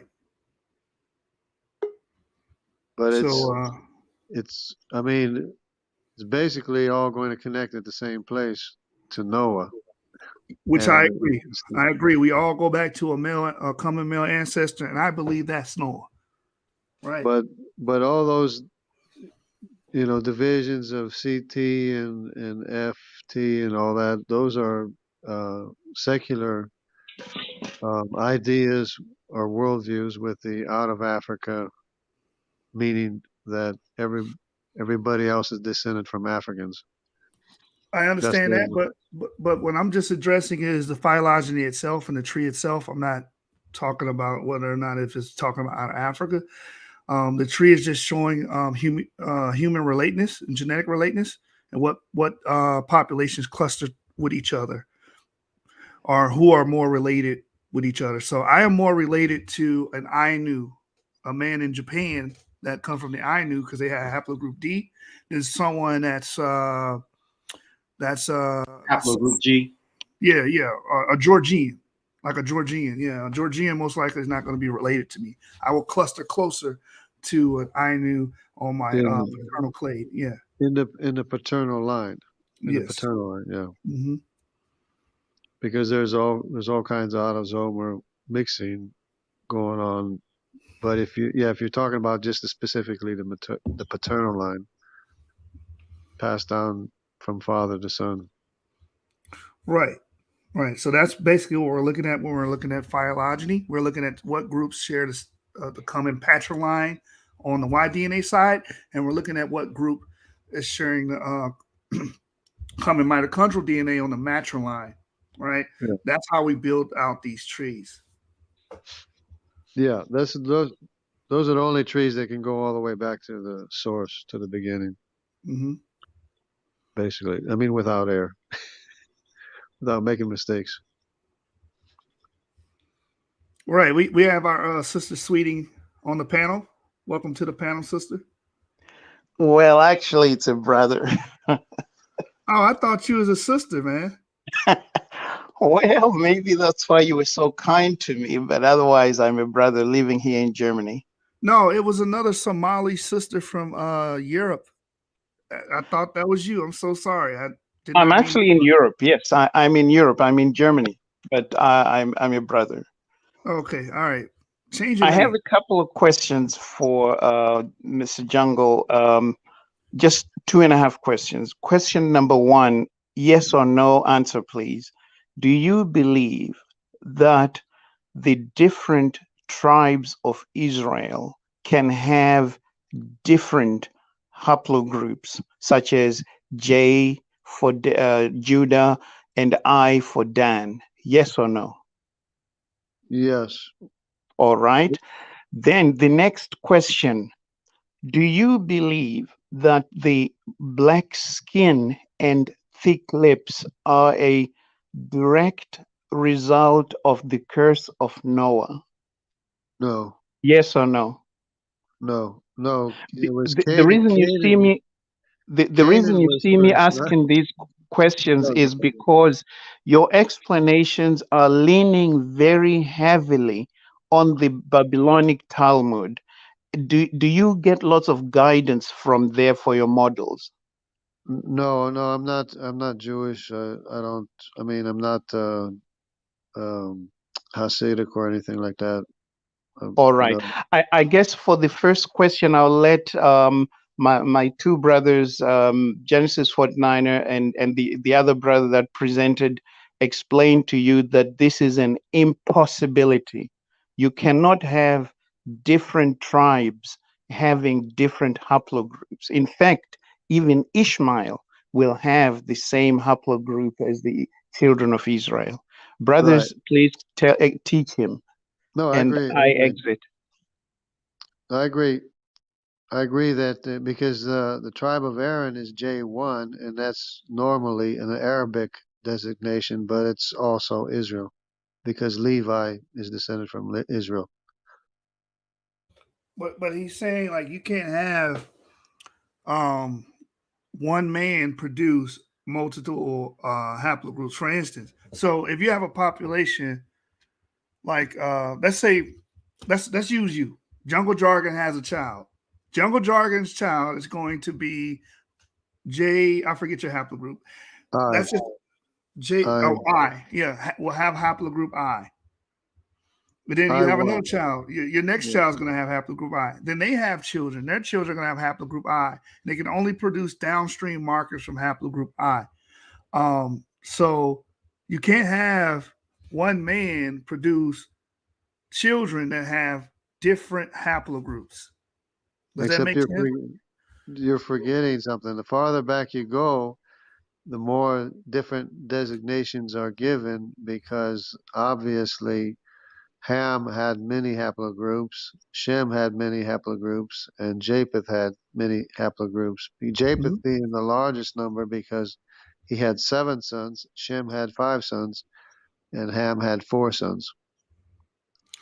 I understand that. Yeah. So the Ham, Shem, and Japheth, if they represent all the populations on the earth, later on through time, through bottlenecking, through rapid radiation, they will create, they will create all the haplogroups. The problem Well, is we're talking about, hold on. The problem is we're talking about Jacob. What will be his haplogroup? You have to determine that. And then his children will have to have a copy of his Y chromosome. If Jacob's J1, all his children will have to be J1. His children can't be J2 and J1. no, it's just a designation. It's just a different designation for different branches of the same family tree. And if you look carefully at the Simmons Genome Project, you'll notice that I is connected to J. It is. Yeah. But the original ancestors are Pachad or Arphaxad. And his descendants are both I and J. I don't agree that our facts is IJ, but I understand what you're saying. And Gomer is the basically the progenitor of Europeans. He had 3 sons, Ashkenaz, Ribfath, and Togarma.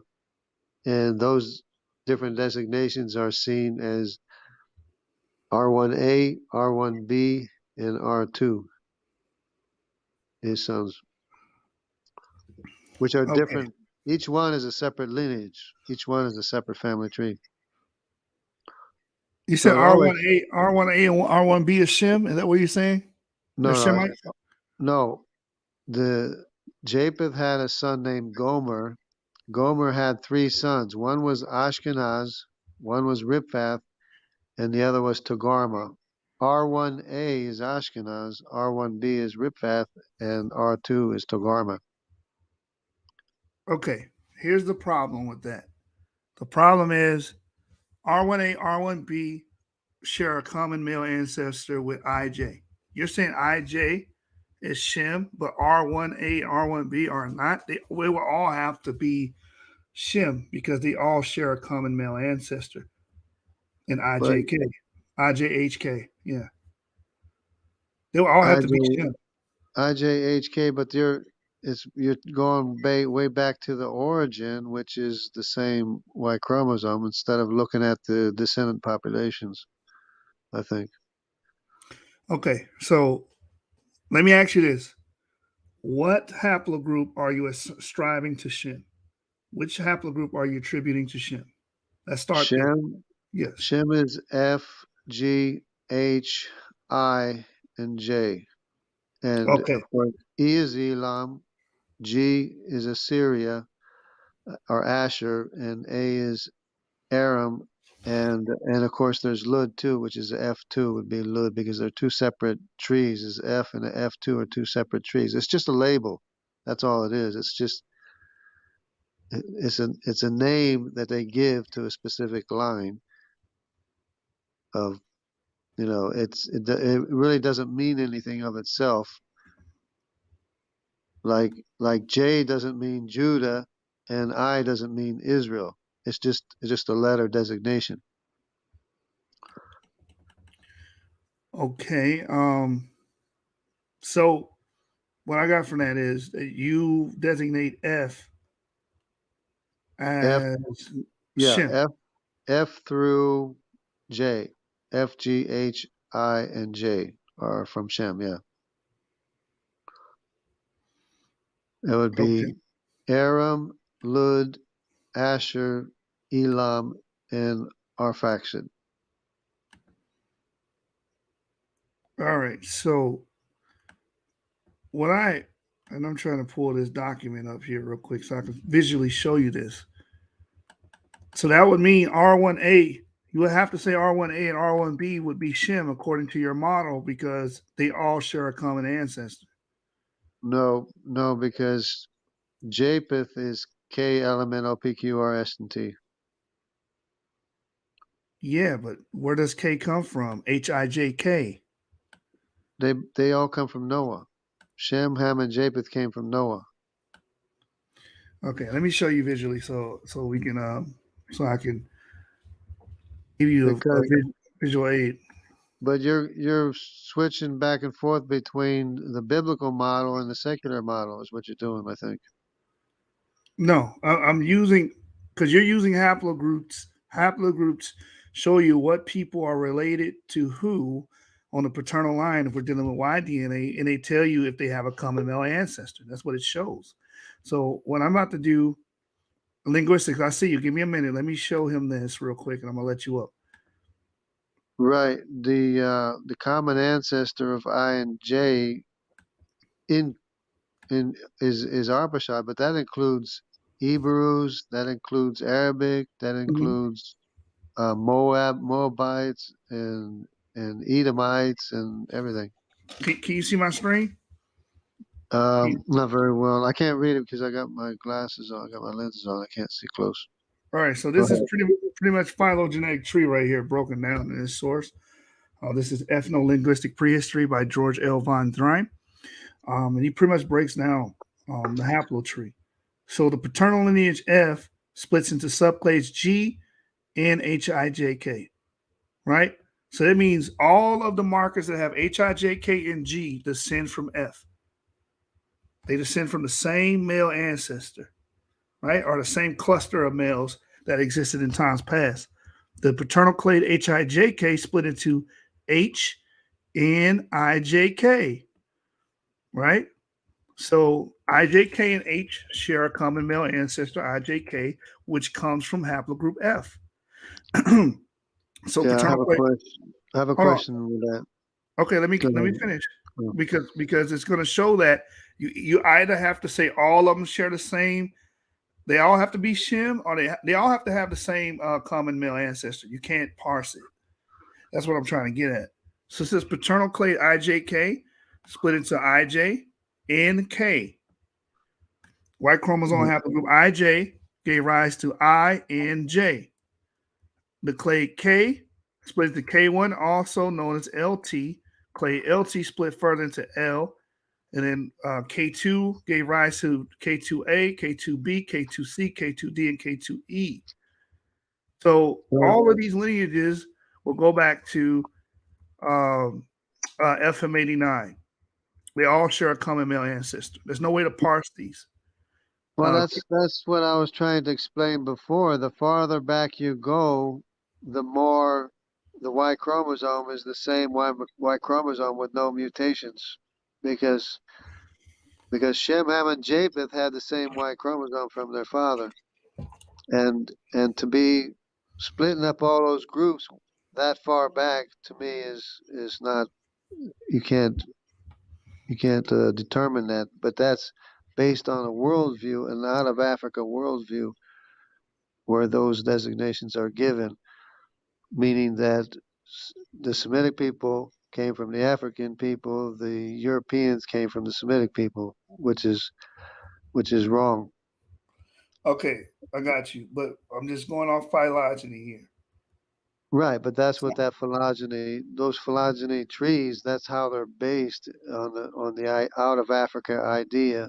And we know that people went into Africa. They didn't come out of Africa. They went into Africa Got from. you. But this is based off of the fact that when you have a child, your child receives a copy of your DNA.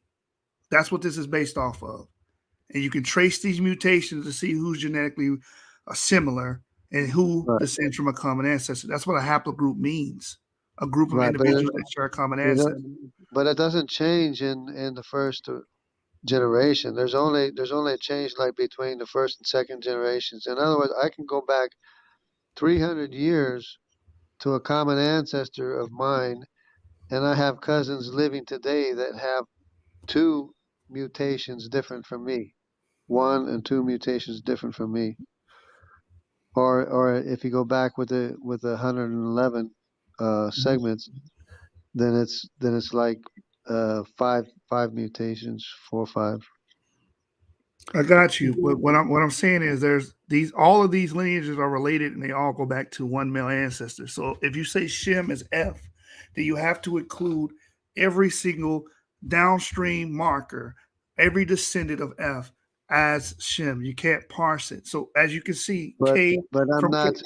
That's not my claim, though. That's not my claim because I'm not claiming that F is the progenitor of Eurasians. My But claim is that Shem is the progenitor of the Semitic population, which is F through J. if he is the descendant, if he's the progenitor of F through J, if he's the progenitor of F through J, that would mean he would have to be the progenitor of N, O, Q, R, P. No, He would have to be a progenitor of no. all of them. He only had 5 sons. He didn't. Shem did not have the sons of Japheth. He's not the progenitor of the sons of Japheth. That's what I'm saying. To be logically coherent, you have to say they all, because they all share a common male ancestor. All of them go back to F. You can't get around that. All of them have genetic signatures, But that tie back to FM89. but it's the same. They had Shem, Ham, and Japheth had the same Y chromosome from Noah. So are you saying Shem, Ham, and Japheth have the FM89 SNP? No, they had. No, they don't. You know they don't. They all cannot have the M89 SNP. Everyone that has the FM89 SNP in their genetic sequence is a descendant of a male that had the FM89 SNP originally, which includes haplogroup R, which includes haplogroup Q, P. It includes haplogroup T. They all have the FM89 No, SNP within their genetic signature. there's got to be a mistake in there somewhere because there's other confirmations that K is the descendant of Japheth and G is the descendant of Japheth, or R. I mean, not G. R of Gomer is the descendant of Japheth. K of Tubal is descendant of Japheth. The L and the T, the Greek people, which are two separate lines of Javan and Tiraz, they're descendants of Japheth. That's where you have to go if you want to be correct. Got you. So all of these people, if they're descendants of Japheth, then FM89 would have to be descendants of Japheth because in their genetic signature, in their genome, they have the FM89 SNP, meaning they descended from a man that lived in time past that had the FM89 SNP. I don't have the FM89 SNP. I'm a descendant of an E marker. I don't have that SNP. So that means I don't share that ancestry. Well, maybe you have something else, but because of I have the Hamitic line and the Semitic, I mean, All right. We're gonna move on. I want you to study the phylogeny. You need to study the phylogeny. I'll look at this snippings. Yeah. Let me bring linguistics up. Linguistics, what's going on? Hello, brothers. I just want to say I agree with the AB Ham model, the DE Shem model, and the F model for Japheth, and it makes a lot of sense. Even if you just go by linguistics, like for instance, a lot of people, I believe this brother, I wasn't here for the whole thing. Does he think the Ethiopians are Hamites? Wait, did you ask me a question? Oh, my bad. The Ethiopians, if they're descended from Cush, are descended from Ham. If they're descended from Cush, but Ethiopians have a lot of genetic diversity from outside. So who are you postulating Ham is? I would say that the descendants of Ham are A, B, C, D, and E. You see, that doesn't even make sense. you know, because A and B are on a totally different branch to D and E. Like you've just been shown the phylogenetic tree, and even in terms of linguistics, they're totally different. You know, A and B are usually more of the indigenous hunter-gatherer groups, and you can even see this in areas where you generally would assume like Cushitic speaking people are, like in Ethiopia, for example. In Ethiopia, there are certain tribes, I don't know if it's the Falasha or the Ethiopian Jews, but almost half of them have haplogroup A.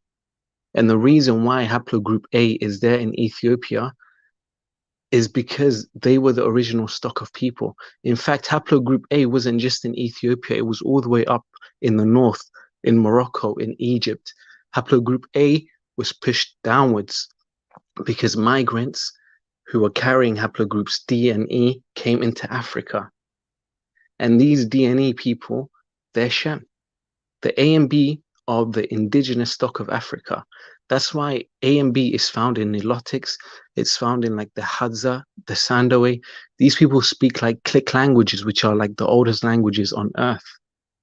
So if you're going by a timeline period, A and B are the oldest, their language groups are the oldest, and they were in the region of Africa before anyone else was. You know, people claim that Africa is the land of Ham.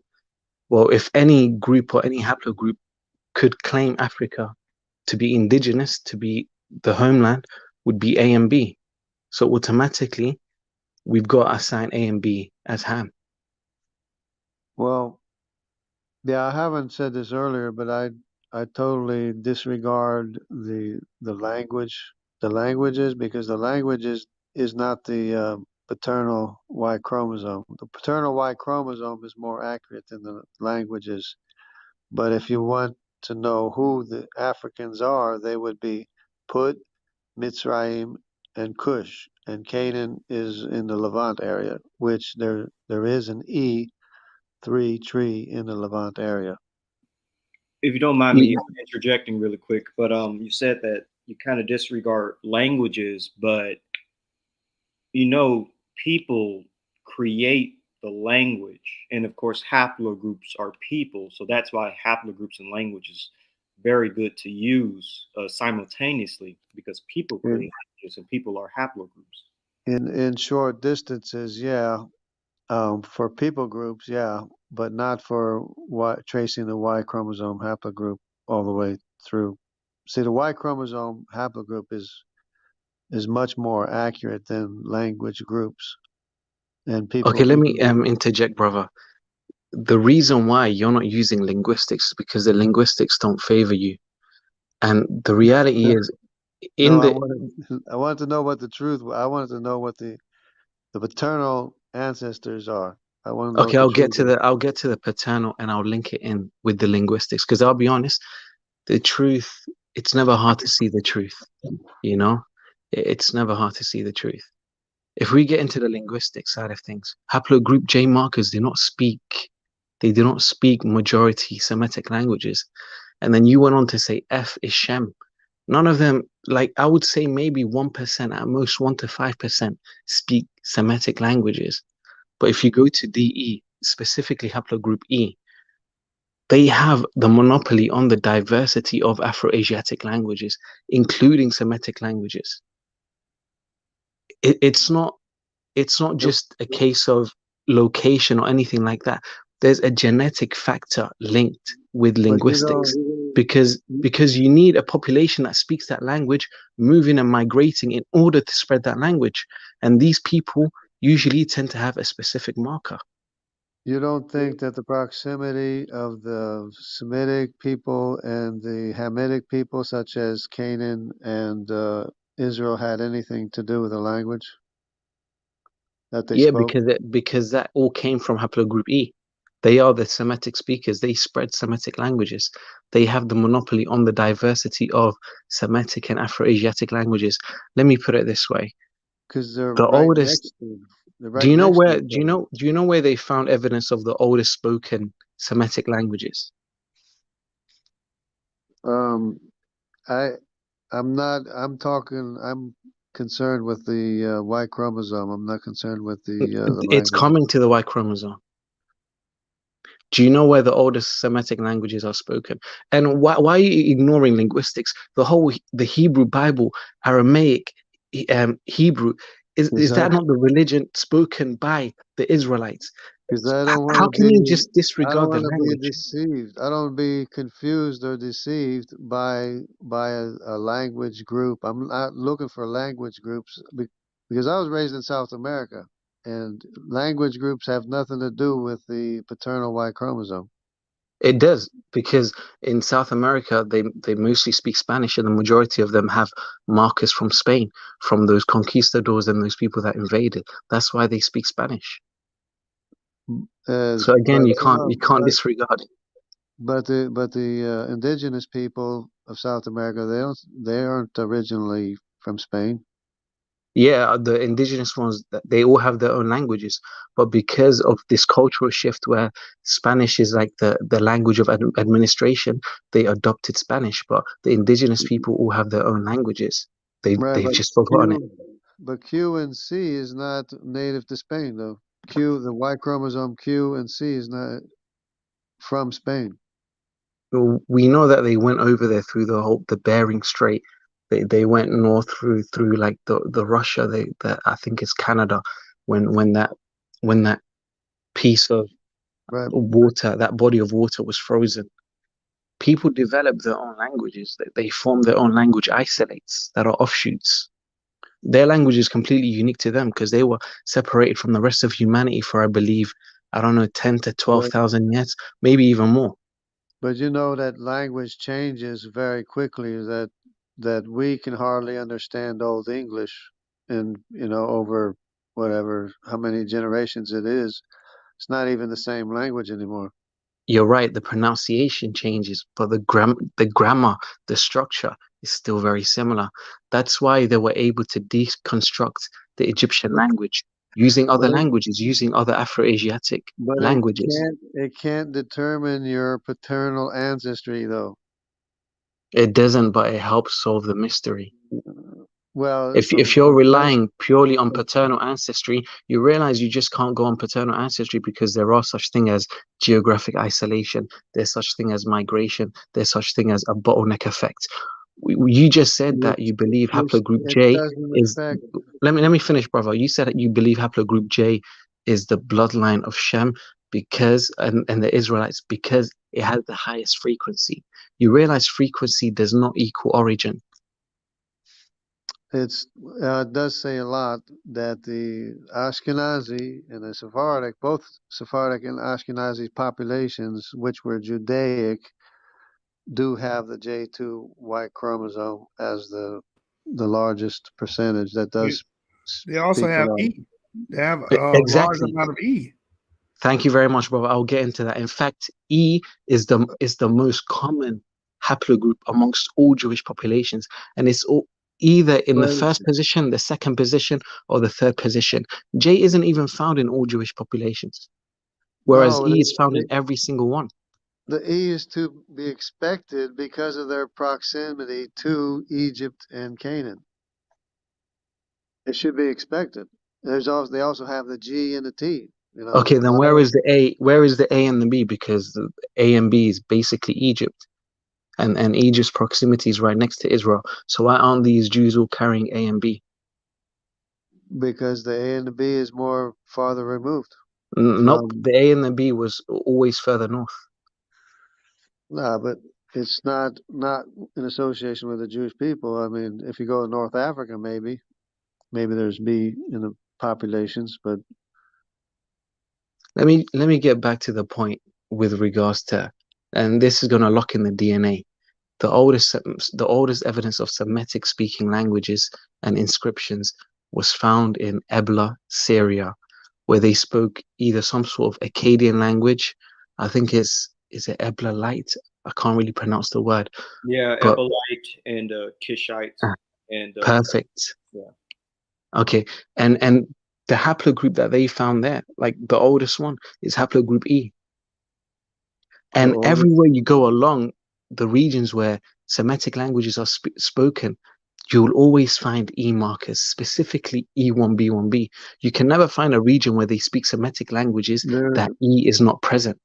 There is no Y chromosome that's older than another one. They're all the same age. Who's talking about age? No one's talking about age. You said they were older. You said the oldest Y chromosome or something He's like They talking, that. were he's the talking about ancient oldest. DNA. He's talking about They ancient were the DNA. oldest. Thank you very much. They're the oldest ones found there, which dates back to perfectly in line with when Semitic languages were spoken and spreading from the Well, Levant into Mesopotamia. well, the E that's in the Levant area and the Anatolia area in Arabia, that E would be from Canaan. That You see, that doesn't E. make sense because what happens is E, you're right, E is in the land of Canaan first before anyone else. They're the Proto-Semites, but they spread further north. That's why you find E, for example, EM78, all the But way in France, all the way in but Ukraine. They, Canaanites aren't Semitic. Canaanites are not Semitic though. but you have multiple populations that are haplogroup E. Not all of them carry the language. And the Semitic Only a population, specific branch carried and spread the languages. And those older subclades that moved further north, they adopted languages of other people. but But the you can't Semitic, ignore the fact that E1B1B is heavily associated with the well, wait a linguistics of minute. those people. In fact, Israelites, they need to have Neolithic Levantine ancestry in order for them to stake a claim But to the land. you What seem to do you know what indicate, population is used?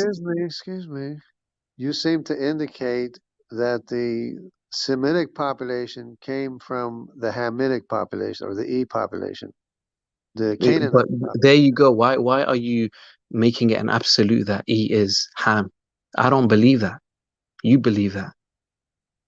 Be, because they belong to the same tree, the Simmons genome tree that we were looking at earlier. The Thousands Genomes Project is one tree that has A, B, C, D, and E on one tree.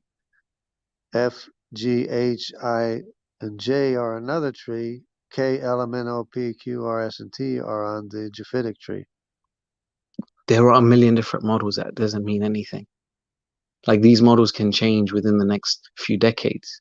You can't just base each one as an absolute. I mean, I'm This just is when saying linguistics and that's anthropology and how archaeogenetics come into place. You need all of these different aspects to piece things together. Well, that's how I based the division is from the separation, because even on the DNA world map, they have A, B, C, D, E, and then they have F, and then they have F, G, H, I, J, and K. Then they have K, L, M, N, O, P, Q, R, S, and T. But Okay, I let was me ask you one thing, brother. So what makes you claim that haplogroup F or specifically J are the Israelites in Shem? Like, what is it? Is it just purely because J is the majority in the Middle East and, like you said, amongst these Jewish big. groups? Well, because for a number of reasons, like I'm only scratching the surface of everything that helped me to decide You can which bullet point. It's one. fine. You can just do like bullet points, like quick fire. Well, I could go into the American Indians that have the Mediterranean DNA, which would be a long time to explain, and a whole lot of things. But one thing you have to understand, the main thing you have to understand that the Israelites are not a single population. They were in the days of King Solomon, they were one population. Israel was Israel.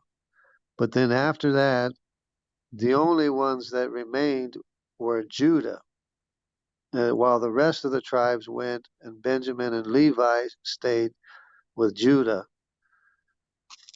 That's Okay. that's the only that is what became known as the Jews, would be the Jewish descendants of Judah, which And would be the who is descendants of Judah? Have you King got like a David. specific subclade or haplogroup for Judah? The J2 is basically Judah, and the J2 M178 is probably King David, because there's a whole bunch of other subdivisions that are smaller, but the largest group is probably from King David and Solomon. So you But believe basically that they're Caucasian populations and that they came from the Caucasus from the Bronze Age. well, they moved in. A lot of J2 moved into the Caucasus. They No, moved no, into. it's They the moved reverse into the. migration. They moved into the Baltics. They moved into Europe and Germany, the Rhine River, Italy. There's a lot of J2. J2 went up the Silk Road. There's all the way to China. There's J2. I mean, but Okay, you realize that J2 would also have to make, because you said they're Judah. If you believe in the Ishmael and the Isaac story, then you've but got to believe that, like that. Do you believe the Arabs are Ishmael? the Ishmael and Isaac is way, way, way before Judah. Judah is one tribe of Israel. No, no, I agree. But you did say that Judah and I forgot who else you mentioned, but you said they're What? both J2. So that would mean that Ishmael has to be J2 as well, right? No, Ishmael is not Judah. Do you know how old Judah, J2 is? Judah is one of the sons of Israel. One out of the 12 is J2. That So population you of mean to say Judah that all the different became sons of they Israel are became they all different became haplogroups? they became known as Jews, the descendants of Judah. When you look at the population of the Jews, Ashkenazi and Sephardic, they have the largest percentage of their Y chromosome is J2. That is what helped me to understand that it's Judah. But the But J2 J1, J2 but is also a Phoenician marker. Ishmael, for J2 was already example, in Spain. Ishmael and other Arab tribes that descended from Abraham would be probably J1, and they are mostly J1 anyway. Already, see that's another confirmation is that most Arabs, look at any Arab population, the majority population is J1. Okay, you know what? You made a good point. So you said Judah is J2, and you said Ishmael is likely J1. Judah is one tribe. What about the other tribes? What would they be? Well, I know that Levi, the Kohen, are found to be J1 as well. So some of the J1 could be Israel or is Israel, and the rest of Israel, like the tribe of Dan, which is in Sardinia and the Danube, is I2, which is connected the same family tree as J. And what about the others? So you're just claiming it's just J and I. Just J. Israel is Israel and Judah, which happens to be J and I. Yes, but J includes Arabic too. It includes all the descendants of Abraham, basically. And isn't Judah and Israel more closely related to each other? But actually, um, J1 would also include any Hebrew, Moabite, uh, whatever, Edomite. They're all J Okay. because they're all descended from Abraham. J or I. So basically the northern kingdom is I, the southern kingdom is J. Yeah, because I moved into Europe, and the Semitic population that's in Europe is I. You see, that doesn't make sense because the southern and the northern kingdom should be more related closely, so they should share similar subclades. But then you're claiming that the southern kingdom is J2 and the Arabs are J1, which is far more closer than J is to I. So the northern kingdom and Judah, they both should be the same thing. And Well, Ishmael shouldn't be closer. that's just what the designation happens to be of the tribe of Dan, which settled in Sardinia and the Danube, is I too. And thank you for who's that in the comments? Where is I2 in the Levant? Where is the I2 in the Levant? If they're the No, northern kingdom. I too is in the Judaic population as well. There is I2 and I1 in the But Judaic you're population. using modern populations, like modern populations assimilate, absorb people. I2 is like an Illyrian marker. It's found in like the Balkans. In general, it's a very, very old European marker. It was in Europe even before the majority of other haplogroups migrated. Like Well, it's like if, Stone Age. if you want to go down the rabbit hole, before Israel and Judah separated in the days of King Solomon, they had an alliance with the Phoenicians, and they were traveling all the way to America. That's why the American Indians come back as Mediterranean, and they also have the I1, the I2, the J1, the J2, the E, the T, the G. This is all Mediterranean, and the R1B, and even a B in the So you're talking American about Native Americans having those Native. haplogroups. Yeah, Native Okay, American Indians have those haplogroups, let me which quickly interject, is from the Mediterranean, which is brother. from the time before Israel separated from Judah. But brother, that's the issue. You're using modern populations. These haplogroups are far older. You're using modern native population demographics and haplogroups that can't be interchangeable with what was going on thousands of years ago when Native Americans were isolated there. The Native Americans, I believe, in South America and in North America, they were literally almost wiped out. I don't even know how many of them survived the European diseases. So No, that no, majority of them don't even carry native haplogroups. They're carrying haplogroups from invaders. I no, mean, but even 50%, this is 50% of African specifically, Americans carry European lineages. no, but I'm not talking about them. I'm talking about specifically indigenous populations that are known to be totally indigenous, and they come back when they do a DNA test. They come back as Mediterranean with those markers. Okay, didn't a Mediterranean group conquer indigenous peoples in South America and North America? Yes or no? Who were the ones that colonized them?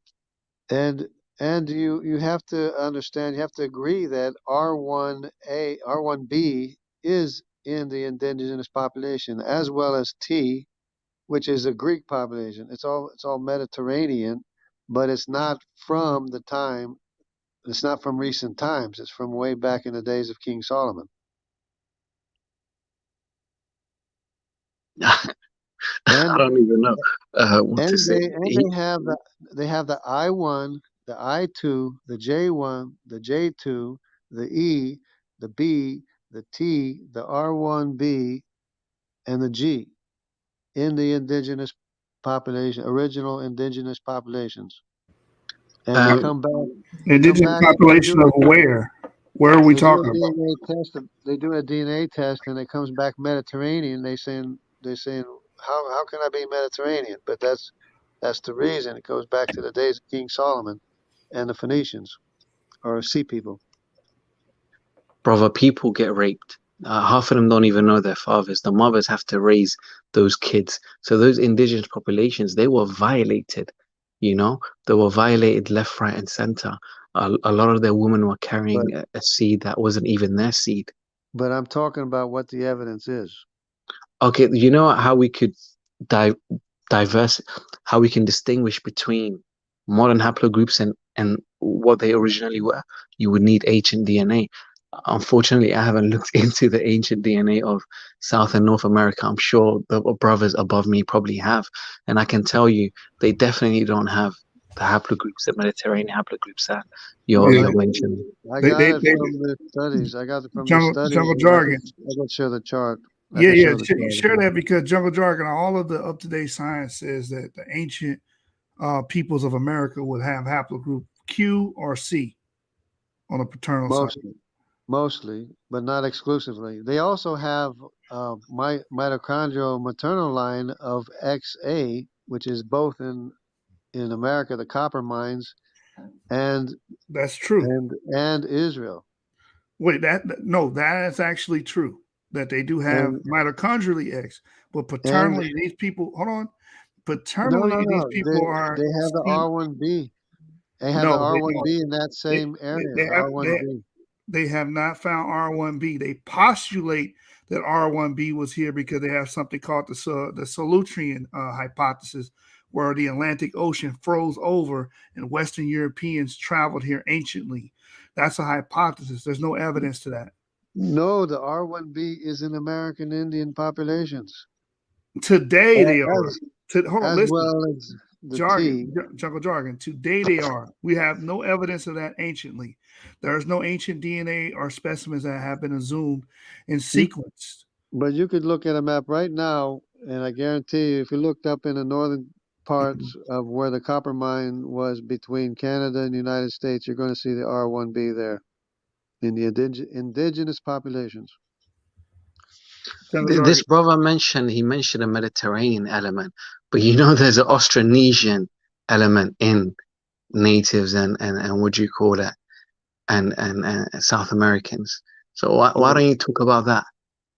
Yeah, I think I did already. The CY chromosome is from Nimrod. His house of Nimrod went north all the way to America, south all the way to Australia, and east all the way through the Pacific. And that's the reason why the Olmec statues look Polynesian, is because they have the same common ancestor, Nimrod, who is the son of Cush. And they're what haplogroup? C. It's so Nimrod is haplogroup C. C3 is in America, the line C3. C2 is in Polynesia. C4 is in Australia. And how come we don't find it in Mesopotamia? And how come we don't find it in the... It is.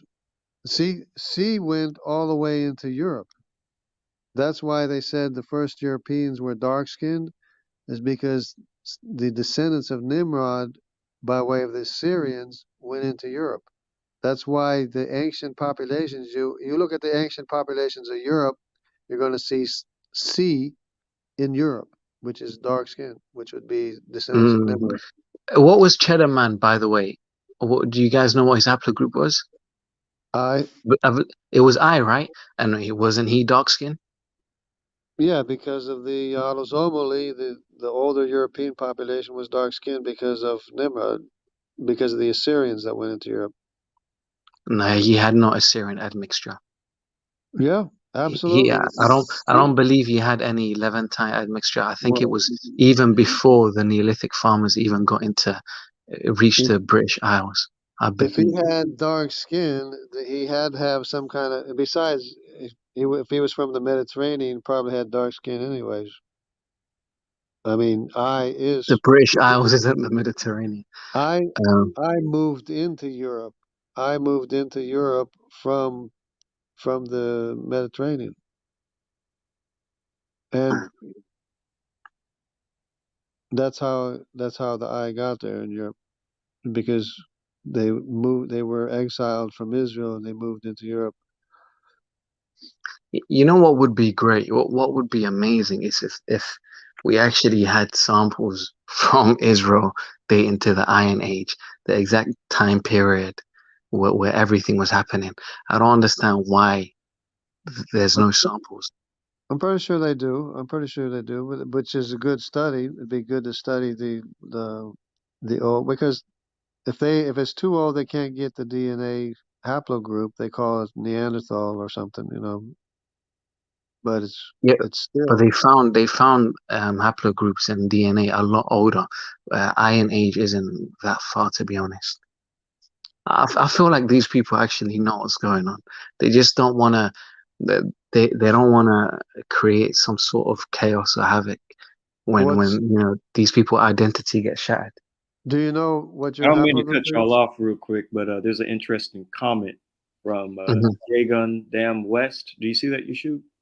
Did you want to put the link in for that guy to come up? And y'all can finish y'all's statement. I just saw that. But y'all can finish. Do you know what your haplogroup is? Your Y chromosome? Me? Yeah. Yeah, I'm EV68. Oh, you're EV68? Interesting. Yeah, I'm EV68. Shalom, what's up, by the way? Shalom, brother. Although I'm Muslim, I don't really. Assalamu alaikum. Alaikum salam. So I have to keep those haplogroups in mind. Was EV M35, EV6A, something like that. What are you, by the way, brother? I'm an I1. Are you black?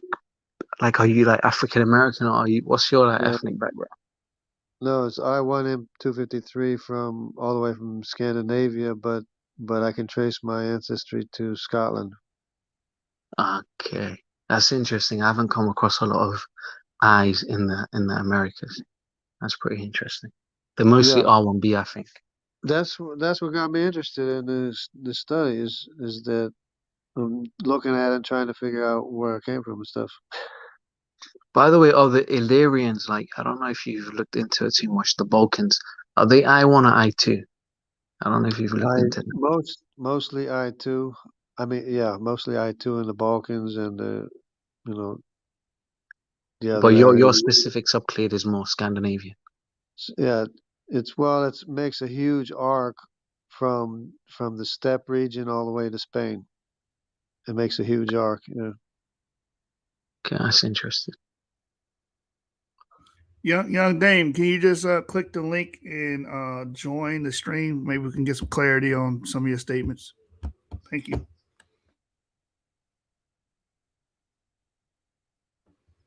Well, I think it's very interesting your outlook on I, but I would implore you to read scientific data and papers to derive your claims from, because I'm Yeah, just being honest, a lot of your claims are just not lining up with data.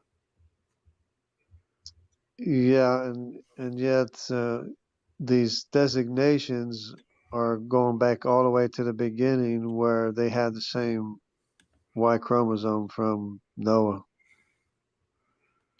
Got you. But what happens after they differentiate and they populate the earth? That's the question we're trying to, solve here.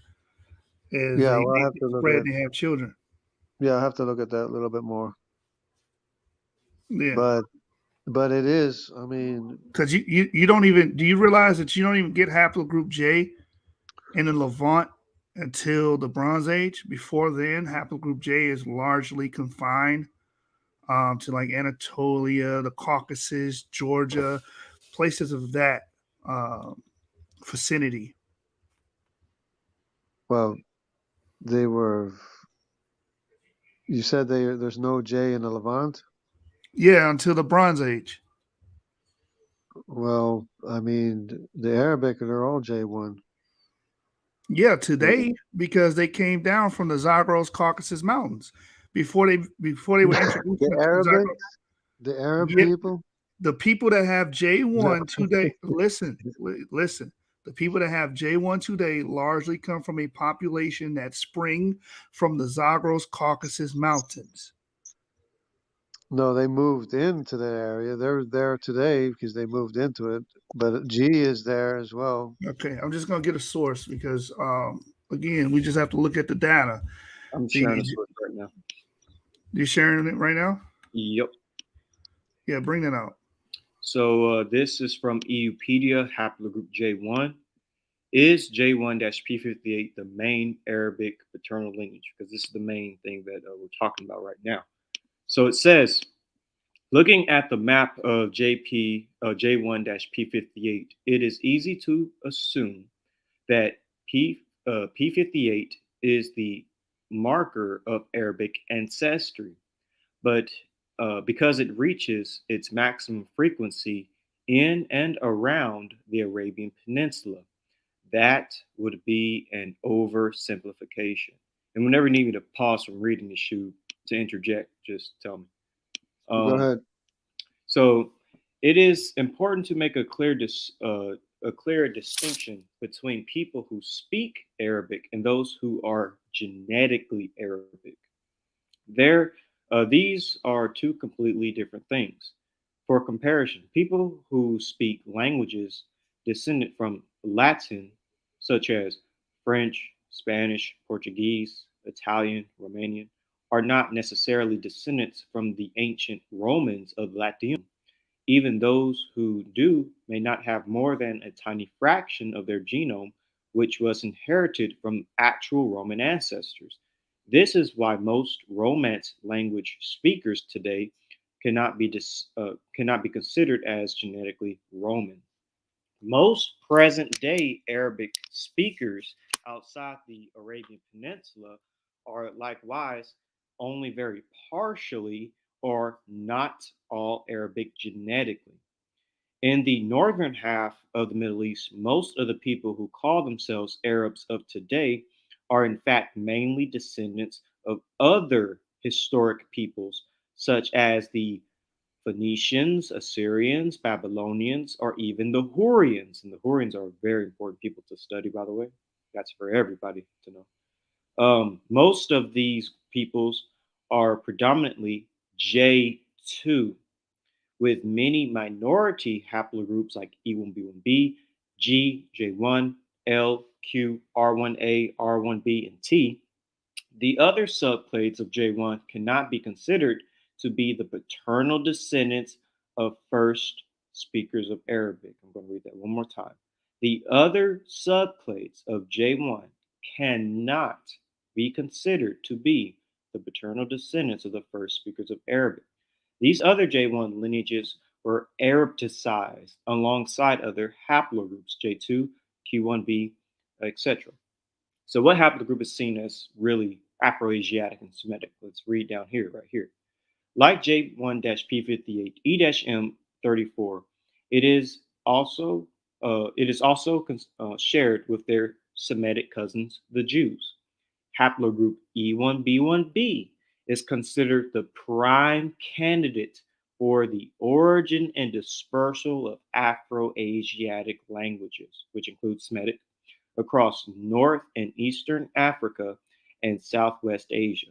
The Semitic languages appear to have originated within a subclade of the M34 branch of E1B1B. And this is why I believe that Shem is E.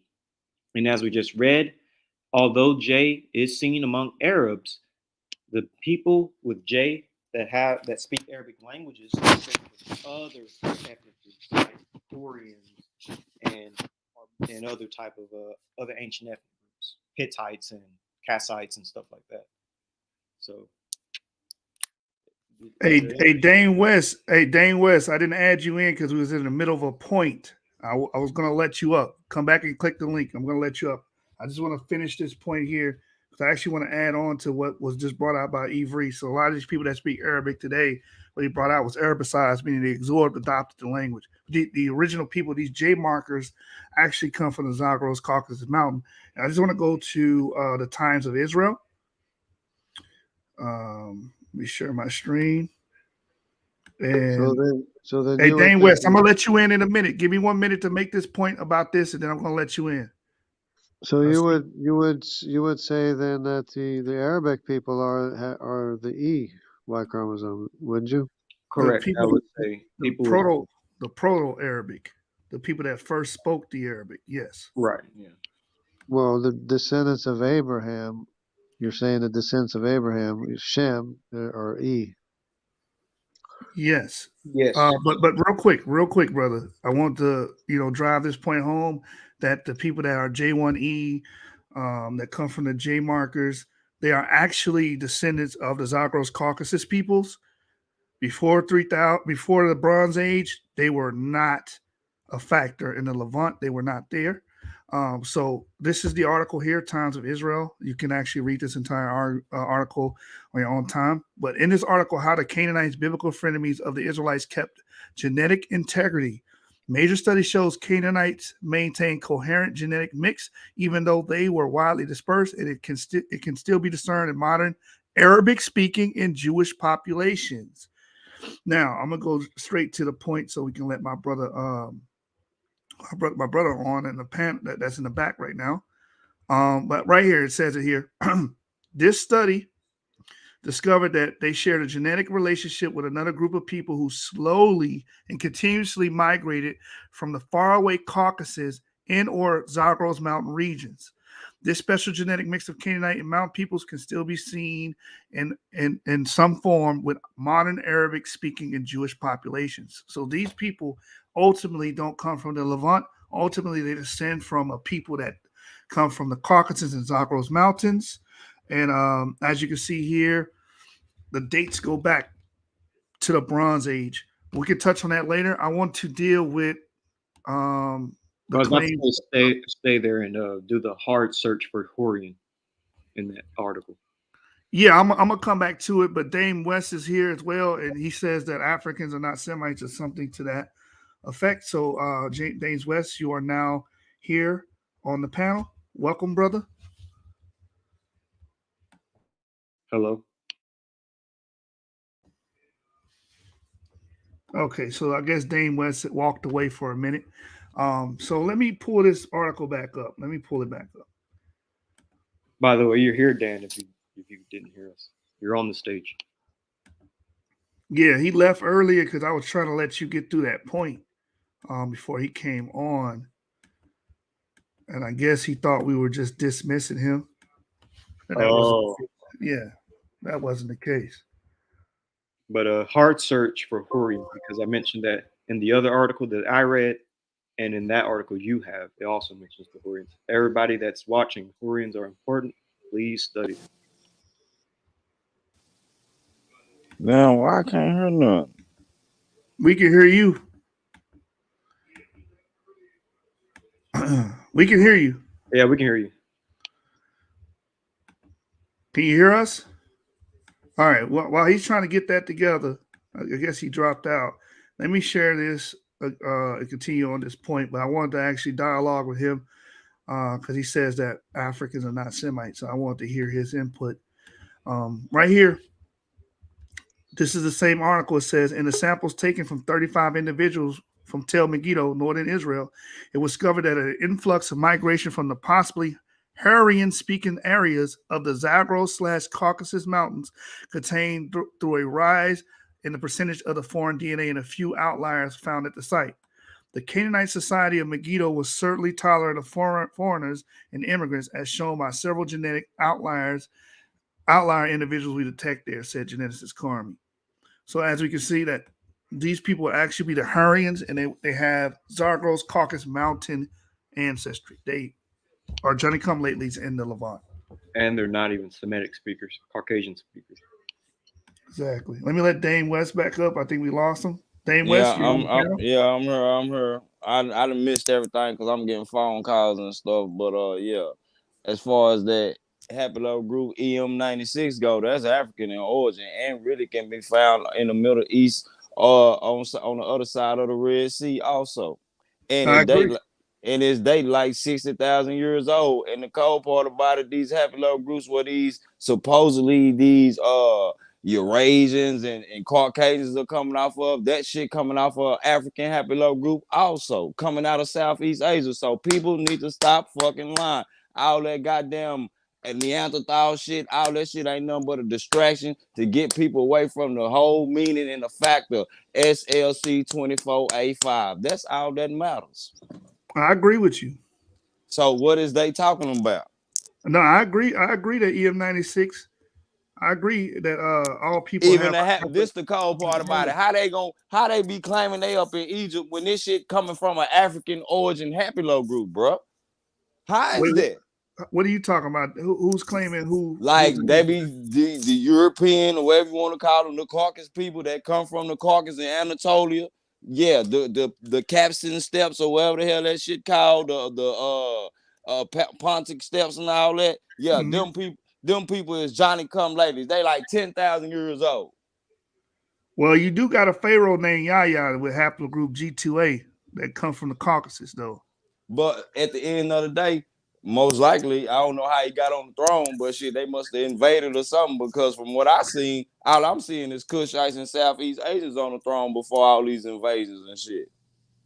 So wait, so you're saying you basically agree with us that E was basically fathered all these civilizations like Semites and all that stuff? I can't say E fathered all, especially not in like the Indus Valley and stuff like that. No, yeah. Let me clarify. He was like Semitic, basically. Basically, agree. What I'm saying is, as far as the Levant and all that, like the Hebrews, all them niggas E1B, they Berbers, all that shit is Negro. That's what I'm saying. Okay. All that. Okay. All that R1, really technically R1B supposed to be the Etruscans. We know they supposed to be black too. So how is European people saying they R1B happy little groups when this shit coming out of descendants from Southeast Asia, and they trying to turn into a basal happy little group? Not what is that? But it's supposed to be Eurasian and East Asian. All that y'all trying to do is put yourself in a picture. Like, let's be real. Like, all this DNA shit really ain't nothing but a fluke to me, because at the end of the day, if what's that dude named Walter Nevis turned around and said, oh, see, that's another thing. They don't want to do phenotype and cranial and dental analysts, because it proved that all that shit pseudo. That's why that motherfucker said, oh, well, let's don't do cranial measurements. Let's do DNA. Then turn around and try to use the same shit from Adamant Islanders and make a, man, bro, that shit lame, bro. Like, that shit lame as fuck, bro. Like, that shit lame as fuck. I don't see how niggas sit here and play these bullshit games with these people when these motherfuckers is, man, bro. These motherfuckers got the deficiency mutation. These motherfuckers ain't even old enough to even be claiming the half of the civilizations that they trying to claim. I don't get it. Somebody please inform me and clarify this shit. Well, there's three different kinds of DNA. One is paternal, the other one maternal, and the other one is autosomal. And according to paternal and paternal, that shit outdates you motherfuckers. 270,000 years old. Where was y'all at? But like what you're saying, we got a 260,000 gap. How the fuck you gonna explain that? But then what kill y'all? Hold on, I'm gonna tell you another thing that kill y'all. When we tell you that kill y'all, y'all be trying to claim that, oh, this what fucked me up. Y'all claim by basal erasing genes and then try to make like a mutation came about. Some of us vitamin D deficiency, and nigga, we go on the mountaintop right now, because I just read about the Ethiopians supposedly Denovisian. If I'm guessing, if we supposed to have Denovisian genes, then the Neanderthal, all them supposed to be melanated people, nigga. If Richard motherfucking legally just said 80,000 years ago the whole world was black. So how the fuck is y'all claiming that y'all up in these pictures, bro? Like, y'all gotta stop the desperation, fam. Denisovan is another interesting line, but the measurements would have to do with autosomal DNA. That's your most recent. Oh my goodness. We don't even gotta deal with none of that shit. What we gotta deal with is mutation and pheomelanism. That's what y'all got. Why y'all don't want to talk about that, bro? Why y'all want to try to play? Let me go and kill this shit. The SNPs do not mean skin mutation. Let's kill that right now so y'all can stop using that, bro. All that shit doing is saying that, oh, once this nigga left Africa, once he go to Asia, he's the motherfucking Adam of Asia or the Eve of Asia. That's all it's saying, fool. Y'all gotta stop that shit. Y'all desperate, bro, and I'm done, because that shit lame. Y'all motherfuckers ain't even old enough to be making no claims to no civilizations, fool. Then once I'm calling about it, hold on, I'm gonna tell you what kill it.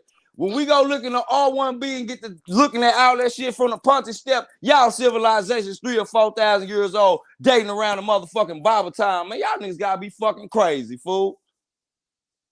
We're trying to do the best with what we have. Now y'all trying to put yourself into history that y'all don't fit in. No, we gotta, DNA doesn't lie. We gotta. Man, if I know DNA doesn't lie, and this the crazy part about it, y'all want to throw this Denovisian shit in the picture, this, that, and the third, but then turn around and still use the out of African migration. How the fuck does that work? No, I don't agree with the out of Africa. I know, because it proved that you motherfuckers lying. That's what it proved. I know that. I'm using, and whoever said whatever the fuck they said on that comment talking about data don't add up, nigga, the out of African motherfucking information prove that them motherfuckers from the mountaintop, fool. Them motherfuckers, bro, I'm gone, because you niggas freestyling, fool. You niggas freestyling. Bro, but I don't know what color you is, but you sound like you a pale man. I'm gonna keep it real with you, bro. Be honest with yourself. You Mongolian, Caucasus, you brown, fool. We're not doing that. We're not doing that. All right, chill.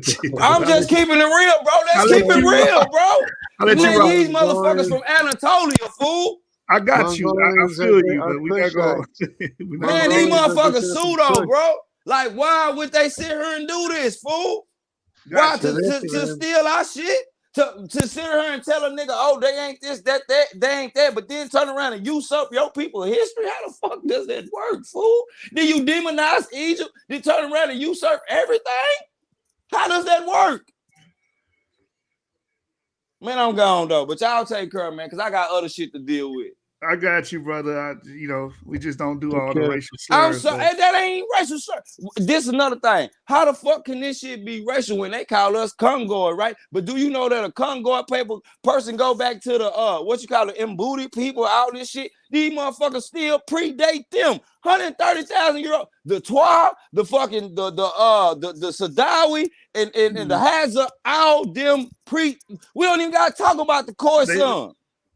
Yeah, but they older than us too, though. But what's your genetic marker? What's your genetic marker, brother? I don't even get none of that shit. But you want to know what I do know? My blood type is O negative, the oldest in Americas. I got you, but I'm an E marker, so I can't say that I'm the same as I know. Look, this is what I'm saying, brother. What I'm saying is, it's a such thing in America called Kali Naga, the same people in Southeast Asia. When you go do the etymology on these words, this shit mean black. So how is they making claims that they the fucking Indians or the Aboriginals in America and all this shit, bro? Who making the claims? I'm just saying them. You got these Mongolian Indians and these Arab people all in Asia. I mean, in Egypt and all this shit, saying that we the motherfucking culture vultures when it look like our people the ones that's on the wall. Got you. I got you, brother. Man, I'm done because I should have stayed my black ass and my Aboriginal ass in the comment section. I'm gonna get off y'all shit because I done fucked y'all shit up. But I am so sorry, brothers. Peace be on to you. I think I know who you is. You be over there, Aboriginal Power page. Nah, man, I ain't gonna even lie, bro. Like, I'll BS to the side, man. Like, I'm a Naga. I'm on my Naga stuff. I'm with the Nagas, man. My bro Ruben, Jahaya, my bro Anu. We got my brother Alteris, my master linguistic brother Matt Dewberry. And you know what I'm saying? We just be really, you know what I'm saying? Because it done got to the point where we feel like religion, like it's okay, but I feel like it's a dividing mechanism because you go look at this shit, they use this for political uses, like to divide and conquer, fool. So, like, why should we play these certain games? And then you go look, you find the oldest religion supposed to be the mother goddess culture. They go back to Southeast Asia with the Kali Naga shit and with Egypt with the Isis and Horus. So why should I be taking watered down remix, re-rock shit, bro? Like it don't add up. I got you. But I will advise you, get your DNA test, man, so we can see what your DNA is and we can talk about that. Yeah, everybody. That's what when I talk my shit. That's everybody. They want to know what happened. No, I ain't saying you. No, I ain't saying let. No. I'm just saying that's what they tell me. But you know what? I don't know. Like I really don't know because I done seen what you probably E. You probably haplogroup E like me. Yeah, you think so? But see, my grandmother. See, I got a grandmother, and my grandmother like. I'll BS to the side. She got all her people, pictures, everything. Her grandfather, look, yes, he's an Aboriginal of America. Like, and I ain't saying because I know, but the catch is this, bro. Black people was already here. You got the California Carib people up in South America and Central America, in between Mexico and Brazil, all that. Where the Yucatan, all that shit at, man, black people was there. So why do they claim that the first time a nigga ever stepped on American soil was in slavery? I mean, you got to find somebody that want to debate you on that, man. Oh, they ain't even got to debate me because these is facts. And even if I can still use a 10,000-year-old man that was found in Brazil that still predate fucking slavery. Like, come on, bro. Like, that's insane. Not only that, when you really go do the research in Brazil, it's sites in there dating from like 40 to 60. And if I'm not mistaken, Nita Godon says she can put it back to 100,000. Not to mention in San Diego, they're supposed to find a site dating like 130,000. So, like, all I'm saying is, like, it's a possibility that black people was most likely, like my niggas be saying, it was black people already on these continents before these Mongolians came out the Caucasus. But I'm gonna leave it at that, and I'm gone. Could it be that the people that you call the Mongolians are descendants of those early black ancestors? See, that's where now you want to play the game. But when we go and do, hold up. See, I like that. Now my $1 million question is, I asked Walter, not Walter, I asked Clyde Winters the same thing. He talking about, these are black people. So I asked him one simple question. So which group mutated? That's all I asked. And he can't, then you know what his reply was to me?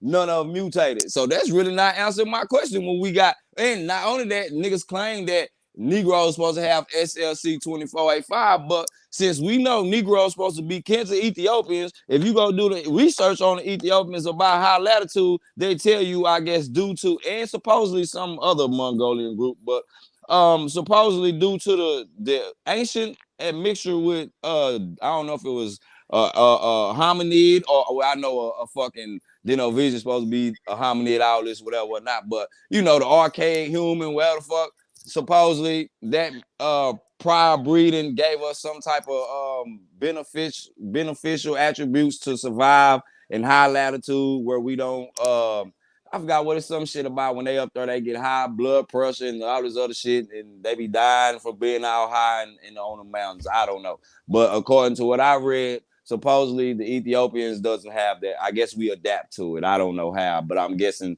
thanks to the inheritance of introgression of the Novesian genes or whatever. But yeah, but what I'm saying is at the end of the day is,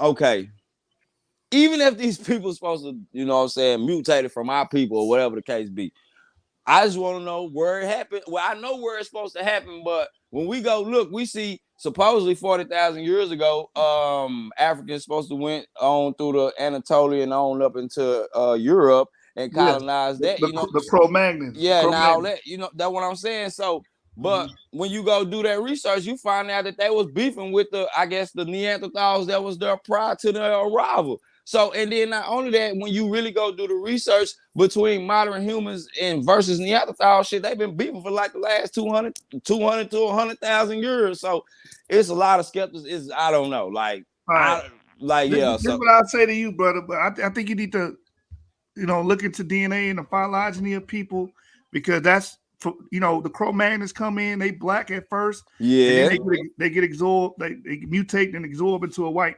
population like we see today, right? Because they claim that, but I got a question. So if that's the case, what haplogroup do they supposed to be that mutated? I'm gonna tell you, the haplogroup that introduced white skin into the population is involved in the Caucasus hunter-gatherers. I agree. They got haplogroup J. Hey, Avery, can you pull that up real quick for him? Yeah. What about the Japhethites? What about the R chromosome and the Q? See, can't use the R chromosome, because if the Etruscans is R chromosome, then how and when did it here's mutate? The origin of white skin. Here's the origin of white skin. So yeah, bring that out, Avery, for me, if you don't mind. All right. So the ancient individual from Serbia was male with black hair and brown eyes. However, the individual is one of the earliest found to carry the derived HERC11. Yeah, I heard of that. Blue eyes. It's to do with the melanocytes and all that. Yeah, the Serbia individual also likely had light skin, as he was found to carry the derived SLC. Yeah, I was just talking about that. For light skin. And this person's haplogroup is down here. The Serbia individual belonging J. to... It say J. Okay, my point exactly. I'm gone. Okay. I'm gone. My point is proven. I'm a holler. All right, brother, what? And the Asians, all the Asians, they're white too. I was about to explain that to him too. The same situation happened. You have what you call convergent evolution. Yeah, I'll show the map. Hold on. Yeah, they had someone in their population to develop SL2485 skin lightening allele as well. Mm-hmm. Yeah, so Caucasus hunter-gatherers, they would have mixed with the Yamnaya. Well, actually, they would have mixed with Eastern hunter-gatherers to create the Yamnaya, and those groups went into Europe. And also these groups will go east into Asia. But the Caucasus hunter-gatherers had, as y'all can see, SLC2485. They're the earliest population. And they had haplogroup J. Oops. Here are Yamnaya Kurgan graves. And this is what early Proto-Indo-Europeans look like. But that's the map. Can y'all hear me? Yeah, I can hear you. Yeah, so so even they say the East Asians started off black in the Sunderland, and but eventually the same mutation arose in their population, and they began to what do you call it? They call it selection. I can't remember what it's called. The selective pressures or sexual selection help spread that, right? So the men with those alleles begin to be the dominant ones Yep. and So, outpopulate the dark ones. so what happened in Europe as well is 95% of Europeans have like a Semitic mitochondrial DNA. Got you. But also, you have what you call population turnovers and population replacement. So when the Unitas came in, swept in, and got rid of people like Cheddar Man that had haplogroup I and the early Swedes, they even did a documentary about that. The Sweden government did a documentary about the early Swedes having dark skin and blue eyes, actually, and a population that carried white alleles or SLC24A5 overtook them, destroyed the men, slept with the women, and replaced the population with a lighter skinned population. That's how Europe became white. Actually, it should be right here. Well, You can read this, Yeshub, if you want. It actually goes into it. Yeah, it says here the history of skin lightening in the Europeans.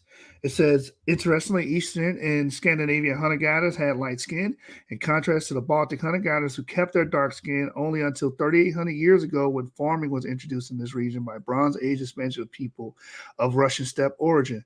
These migrants were associated with Yamnaya culture and emerged out of a mixture between light skinned Caucasus and Eastern hunter gatherers. So yeah, this population would have came in and swept through Europe. It got rid of Cheddar Man's population, replaced Cheddar Man's population, and lightened and made them into a light, what you call a lighter skin population, like we see today. so you know that Madai in the Bible, Madai asked Shem to marry one of his daughters, and that's the reason why there's a Semitic population of mitochondrial DNA in Asia, and it goes all the way to America. The A and the B, both of them are Semitic, but the B, I think, crosses the Pacific. Mitochondrial B. Yeah, the Yeah, mitochondrial A and B, mitochondrial B is in but America.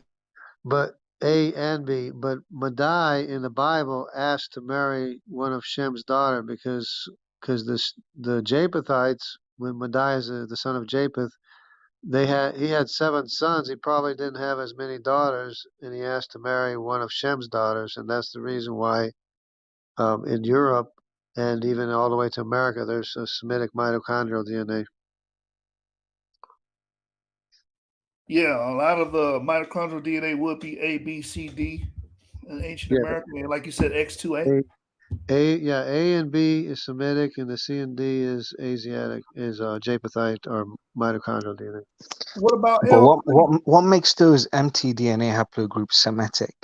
Is it just because it's found in Semitic groups? It's the lineage that comes from one node and is from the Middle East basically, but except there's two Semitic lines. Like I said, Madai asked to marry one of Shem's daughters, so there's an Asiatic Semitic line as well, which includes the A.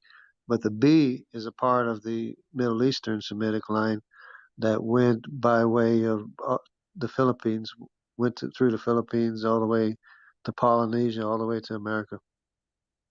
I'll be honest, it's hard to follow maternal lines because a woman is what her father is. If her father claims he's Semitic or Hamitic, she follows whatever he is.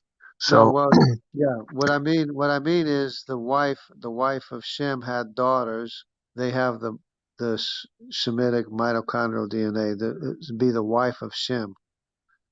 That's the Semitic line of mitochondrial DNA from the wife of Shem to his because I'll be daughters. honest, I've done my DNA test. I'm actually from Africa. I have cousins that belong to U haplogroups, M haplogroups, N haplogroups, L haplogroups, and we're from like one specific region. So Yeah, L is honestly, like is Semitic. mtDNA, it's like it's kind of unreliable to be honest. No, L is Hamitic from the wife of Ham. and everything else is M or N. Okay. The M is the Asiatic or the Japhetic mitochondrial DNA, and the N is the Semitic, which is the majority or the largest population is the Semitic mitochondrial DNA. But what Yeah, you it just confuses me how mtDNA can be classified as Semitic or anything, to be honest. because it Because, like goes I said, from it's only passed it's non-combining DNA that's passed from mother to daughter all the way now back. I get it, but then you can have the same maternal DNA that's the mother lineage of two different nations that are completely unrelated. Well, it goes back to the origin of the mother. Because the thing is, men are invaders, men are conquerors. We move from place to place, and then we marry the women that are there. You Right, know, and usually it's the men that are excluded, and the women, the mitochondria is what survives, and it's the Y chromosome that's uh cut down or diminished. okay. I'm gonna play devil's advocate and sort of be on jungle jargon side with regards to like the brother scholastic Billy and Hebrew of Israel. You guys keep mentioning that Jay wasn't present in Israel until the Bronze Age, but doesn't that sort of favor this guy's argument because people believe that Abraham he came from either the Ur of Chaldees or another Ur somewhere in Turkey, Anatolia, I believe, and he migrated during the Bronze Age. So doesn't the fact that Jay wasn't present before the Bronze Age but becomes present during the Bronze Age, doesn't that sort of favor this guy's argument that Jay are Semites because they're coming into Israel during that period that Abraham is supposedly making that same migration? I'm glad you asked that question. No, it doesn't. Let me bring out the information as to why it doesn't. I like playing devil's advocate too, so that's pretty And I interesting. would disagree with the ages that they put on the people as well, because Hey, this it is only goes back favoring you right now. 5,000. You don't want to change the age, No, man. no, It's no, it's favoring no you right problem. now. I'm just saying that it only goes back 5,000 years. It doesn't go back, hundreds of thousands of years. Right, got it. All right, so this is the Bayesian phylogenetic analysis of Semitic languages identifies an early Bronze Age origin of Semitic in the Near East. So the reason why haplogroup J being uh, Semitic or being Abraham coming into the Levant doesn't work is because Semitic languages originate in the Levant. It says right here, we estimate that Semitic had an early Bronze Age origin of 5,750 YBP in the Levant, followed by an expansion of Akkadian into Mesopotamia. And so basically, 5,750 years ago is around 3,750 BC. The earliest J marker we see in the Levant only goes back to 2196 BCE. So it's Johnny come lately. It came in the early Bronze Age in 2198 BC, whereas Semites have been in the Levant as far back as 3750 BC. So Semites have been in the Levant for centuries before The J was born. language was there before he went there. Well, let's see what it says. It says that when it comes to, we estimate that Semitic had an early Bronze Age origin in the Levant, followed by an expansion of Akkadian into Mesopotamia. Akkadians are an ancient early Semitic people. So, yes, the language and the people originate in the Levant. And there's even data that backs this up.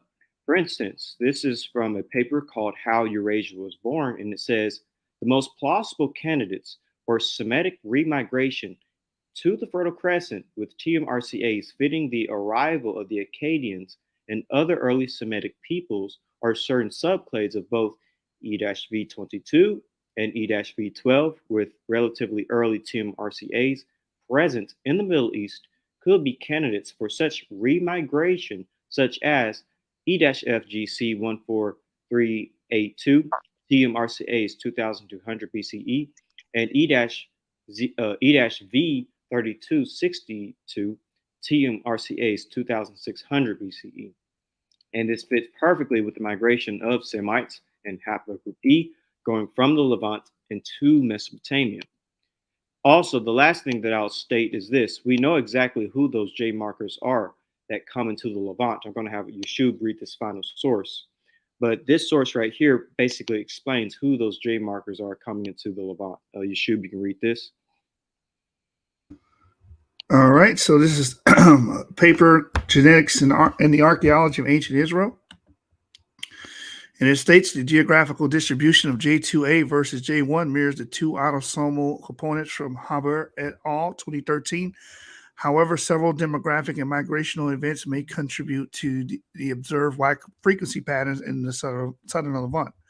Major J2A lineages whose origin is likely from East Anatolia, Armenia, Georgia, and northwest Iran could have migrated to the southern Levant during the early Bronze Age through the movement of the Kura-Araxes horizon to Lebanon, Syria, and ultimately the Galilee area marked by the Kerbic-Karek culture.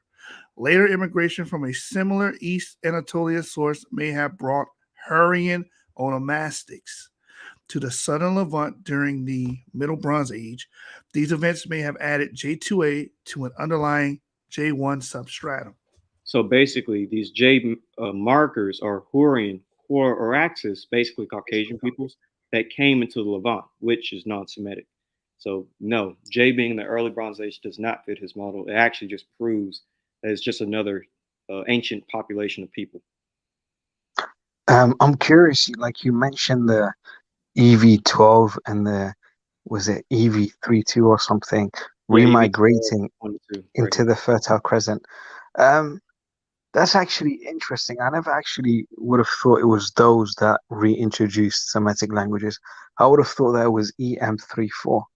It's so that actually paper. It goes into that as well. I just brought this part out for the occasion. But it does say that. Yeah. So then where did these EV12 and what's the other one? EV22. Where did they migrate from? So let me show you a good map as to where they would have likely migrated from. So there is a map, and I brought this out in past videos a very long time ago, though. This is a good map to look at when it comes to the migration of these haplogroups.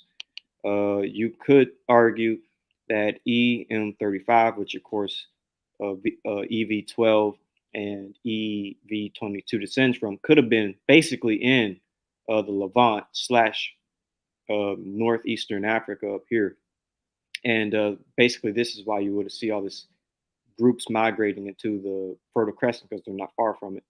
And even says down here, for instance, the branch EZ827 is found in North Africa, Arabian Peninsula, Fertile Crescent, East Africa, Anatolia, Europe, Southwest Asia. M78, North Africa, East Africa, Europe, Arabian Peninsula, Anatolia, Fertile Crescent. And so that's kind of where it would have been to answer your question. You know, that's actually interesting because it gives multiple subclades the potential to have been the ones that introduced the Semitic languages. But J doesn't even have one candidate that would have introduced those languages. So that's pretty interesting. And you know, this also fits perfectly with this map, the migration of Afro-Asiatic languages. You see how perfectly it fits. There's something else to consider. Remember that Israel actually came out of Egypt. Yeah, that's true as well. Mm-hmm. So their language wouldn't be much different. Yeah. Perfect. That proves the point of haplogroup E, because Egypt is majority haplogroup E. Well, the pharaohs are E and not J. Oh, here's the pharaohs were a multitude of different haplogroups. Different dynasties were different haplogroups. There wasn't an ascension through father and son. It's just whoever could conquer the land. That's why you see all different types of groups conquering Egypt. It's mostly E and B, and the King Tut was R1B. Yeah, exactly. So anyone could have been a pharaoh. But the thing, the first ones were Mitzrayim for me. The first ones. I don't know what the early Egyptian dynasties haplogroups were. That would be interesting to know. I wouldn't be surprised if there were some A amongst them, A or Bs. There might have been a B. Well, I forget. I wasn't paying attention when I looked at it. But the pharaohs are E. There was, with the exception of King Tut, was R1A, R1B. I mean. And the rest were E. Yeah, as far as I can remember. Jungle. There are no major pharaohs that are E. The only one that we have is Ramesses III, which is E1B1A. Yeah, he was, yeah. But the rest, sure the other ones, because there's a list somewhere. You can look up the list and see who was who. Yeah, I got the papers. The pharaohs that we have exhumed and sequenced the genomes on, most of them are like K, G, what's the other one? R and R1B. That would be Ramesses is the only one that's E1B1A. K is Tubal, G is Assyria, and okay, E. But I got you. But I'm talking about the pharaohs that we found and successfully were able to sequence their genome. Now we have a bunch of mummies. We have a mummy that's E1B1B. We got two mummies that are haplogroup J. Yeah, that date back to the 13th century BCE. Yeah. But yeah, that'll be interesting. I have to look at that again.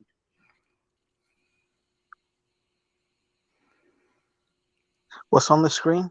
So we're looking at haplogroup A. Exactly. Yeah. I think, like I said, Hamites are haplogroup A and B. I mean, A is actually decently distributed throughout Africa. No, it completely makes sense. And why it makes sense to me is because of the Ethiopians. Like, you get tribes that are Semitic speaking or Cushitic speaking, which are both Afro-Asiatic, but then you find a lot of A amongst them. So those are the people that they settled with and intermingled with. So that makes me believe that A was definitely around that Nile region, because they would have had to travel through like the Nile. Because even in, for example, Somalia, they're EV32, I believe, and that's a subclade of EV12. And I think the basal lineages for those, you find them mostly in like Egypt. So they would have had to come from the Egypt region. So A probably migrated with them or was already present in that region. You're right. It says right here, Upper Nile, haplogroup A3B2-M13 is common among South Sudanese at 35%, especially the Dinka Sudanese at 61.5%. That's the Upper Nile. But that's the same tree as the EV12. Wait, what? That's the EV32 is the same tree or family tree as EV12. Yeah, I know, but I'm saying they live amongst these people. Like, these people are all the way in Ethiopia. They were further north up in Egypt, but they got pushed further south when haplogroup E came into the region. But haplogroup A was all the way north. It was all the way in Morocco, Egypt. They dominated that region. And I forgot the DNA website, but they were testing like certain, I forgot the name, but certain stretches of DNA that ancient Egyptians match with people from different regions. And I think they highly match with the Khoisan and people from like Central Africa, which was interesting. Like, those were like the deepest roots. And that means those people were there all the way in the northern regions when other groups started coming. So it's like a deep root part of their DNA. So haplogroup A contributed to that. Yeah, haplogroup A and B is actually seen as quote unquote true African, whereas haplogroup E is seen as Afro-Mediterranean. Here's A and B, African. E is Afro-Mediterranean, and haplogroup E came into Africa and really dominated and pushed A and B southwards. And these would be your Shemites. That map is awesome because that's pretty much showing you that map is plotting out with our model that E is Shem, A and B is Ham, and F would be the Japhites, C and F. Yep. So early Arabia would even be permeated with haplogroup E markers. That makes perfect sense. That makes perfect sense right there. I mean, ancestral E was found in Arabia and the Levant. Let me pull that up. Yeah, and then I can see it pushing through into North Africa, and then it pushes A downwards and B downwards, and then I think E1 B1B sort of settles along the coastlines, but then E1 B1A sort of goes further into like the interior regions, and I think that's when they develop their metalworking skills and stuff, and they're able to penetrate further, and then that further pushes these A and B lineages. Yeah, What we were pioneers. there was one Yeah. thing I noticed with when I was looking at the Neanderthal DNA and the Denisovan DNA. It's the Eurasians that have more Neanderthal DNA, and the Semitic populations and the African populations have less Neanderthal DNA. Then when it comes to the Denisovan DNA, it's the Eurasians have Denisovan DNA, and the Hamitic populations have Denisovan DNA. So then when you plot it on the map, it it shows the cold spot and the hot spots of Denisovan DNA. And the hotter spots, of course, the hottest spot is like Papua New Guinea, but is the warm spots are in Eurasia and Africa are the warm spots, and then there's a huge cold spot in the middle, which would be the Semitic, which doesn't have Denisovan DNA. And that cold spot goes up all the way into Scandinavia, where my ancestors came from. Africans don't have any Denisovan DNA though. Yeah, they do. I mean, because the They Denisovan don't. DNA. It's mostly Well, restricted to Southeast Asia and East Asia. They well, have the monopoly on that. autosomally, I'm not talking about autosomally. I'm talking about the Y chromosome origin in the. Well, how can you connect the Y chromosome of Homo sapiens to Denisovans? They don't But even it's have. not going to be an autosomal connection. It's got to be it's people that have Denisovan DNA or don't have it. And Africans do have Denisovan DNA. According to the map I was looking at, Africans do have Denisovan DNA. Eurasians have Denisovan DNA, and the big cold spot is the Semitic region in the middle that goes all the way up into Scandinavia. It's a cold spot But both for, Scandinavia had Neanderthals. for Denisovan DNA. Can you bring up that map? Can you find that map? I've never heard of that map. Denisovan DNA in Africa. I've never heard of that. How on earth can it get into Africa if the Middle East is acting as a barrier? You said it's a cold spot. So how does it penetrate from Southeast Asia into Africa? Or Well, if you're claiming it because came of from Africa into because of Southeast Asia, it would always have to pass through the Middle East. The Middle East is because a of barrier. the carriers of the D and the CY chromosomes that are all through Asia carried the Hamitic DNA. That still doesn't make sense because they still have to pass through the Middle East. So there would have to be some sort of No, signal. because they never went to Africa. The C and the D never went to Africa. But their sons, descendants of Cush, which is Hamitic, and they moved east all through Asia. That's why the Hamitic populations have Denisovan DNA, and the Eurasians have Denisovan DNA, but the Semitic population is a big cold area for Denisovan DNA. Yeah, that's sort of a contradiction. You said CND never went to Africa, but then you're saying Africa is Hamitic. So if CND didn't No, go no, to no, no, Africa, how did E get C, Denisovan C, ancestry? C is the descendant of C is Hamitic. D is Hamitic. And C E and is D like Hamitic to you, right? C and D they're both Hamitic. Both C and D are Hamitic. C is Nimrod. D is probably his brother or somebody else. descended from Cush, but they both are Hamitics. Both C and D are Hamitic. Okay, but you said Africans have Denisovan, but at the same time you said C and D have it, but C and D never went to Africa. So how did the Africans get the Denisovan Because ancestry?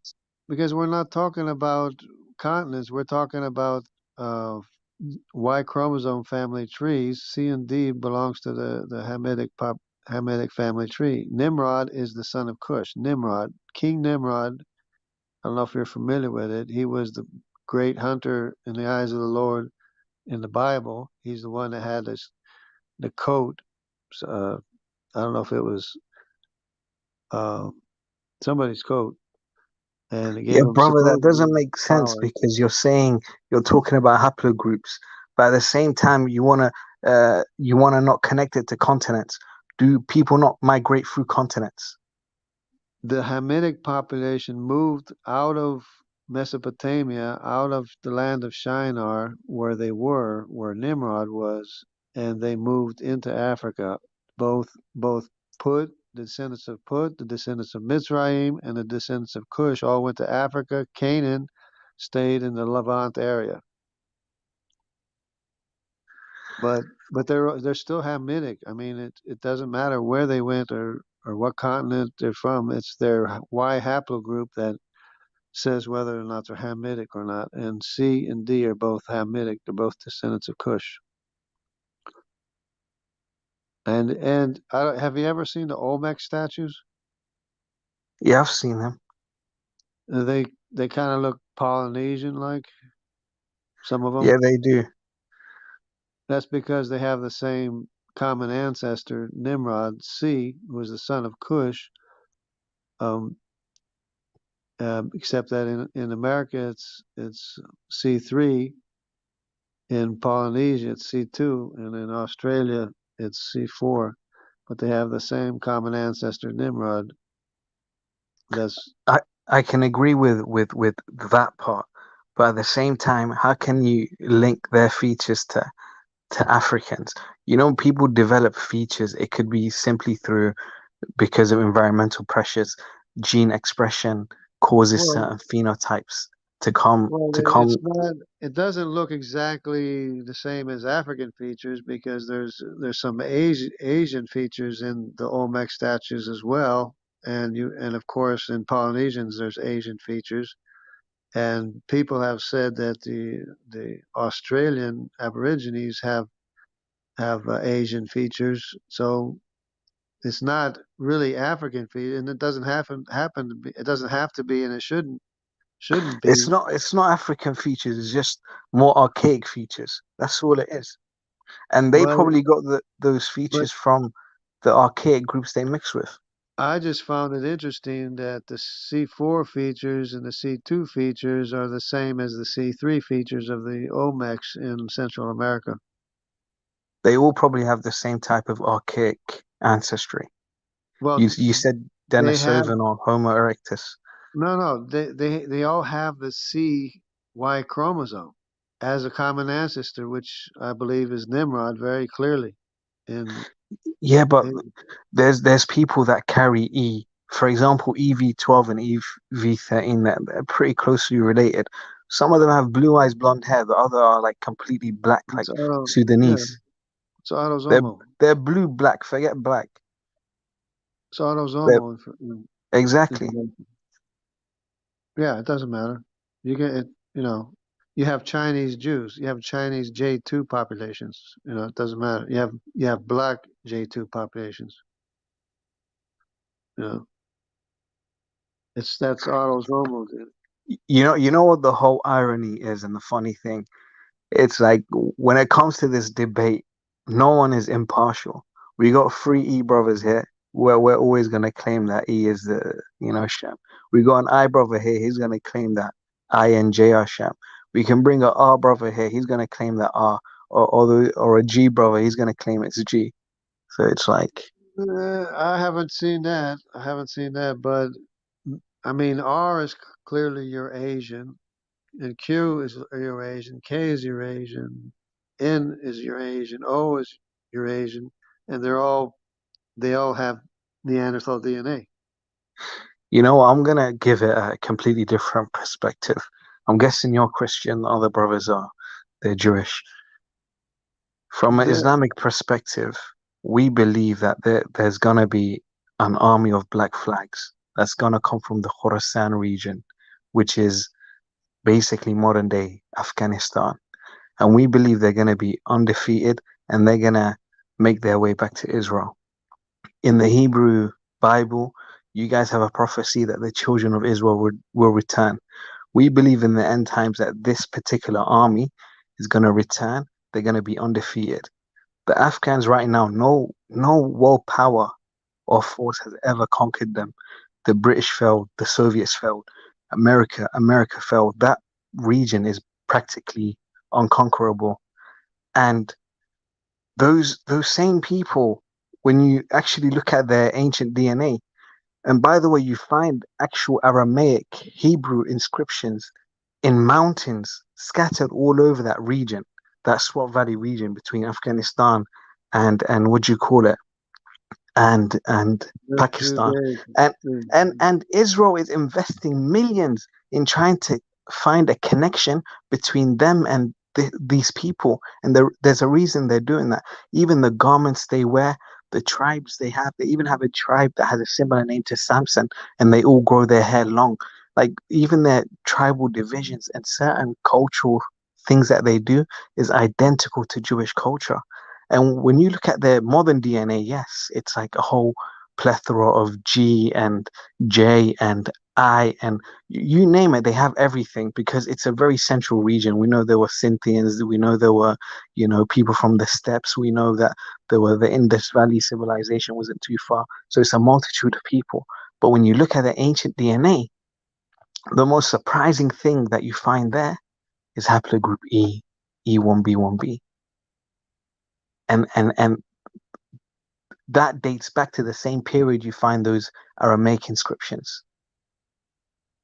So I just find it ironic how culturally and then genetically and in that Islamic story how it all just links and intertwines. And I think they are definitely one of the lost tribes. I don't know what tribe, but I believe they are one of the lost tribes. Yeah, I find it hard to disprove that the Judaic populations of the Jews that remain that are the Ashkenazi and the Yeah, Sephardic Jews. the Pashtuns. Even though mystical order of Israel, many of them today don't carry the E. It's still there. It's just been diluted because they've been conquered a million. Like that area, it has like different types of migrations from Central Asia, from Iranic populations, from all types of people. So now they're a mixed multitude. But the DNA you find there that date back to the same time you find the Aramaic inscriptions, and they're actually there. Like this is proven. Like archaeologists have found this, geneticists have found this. It links back to the E1B1B. So that's like mind blowing to me. Like who would have thought? Which is the same as the pharaohs, What's the same as the pharaohs? the E1B1B. It's a completely different branch. And regardless, the pharaohs weren't all E1B1B. The pharaohs, many of them, especially during biblical times, belong to Eurasian haplogroups. Yeah, Belong to your R's and your G's. Well, G is Assyria. I mean, which makes sense. E is G isn't Syria. G only recently came to Syria. G is found in more. G is from the Caucasus. No, Syria is F. The Arameans, the Syrians are F. G is the Assyrians. The first kingdom was Assyria. That is G, and that.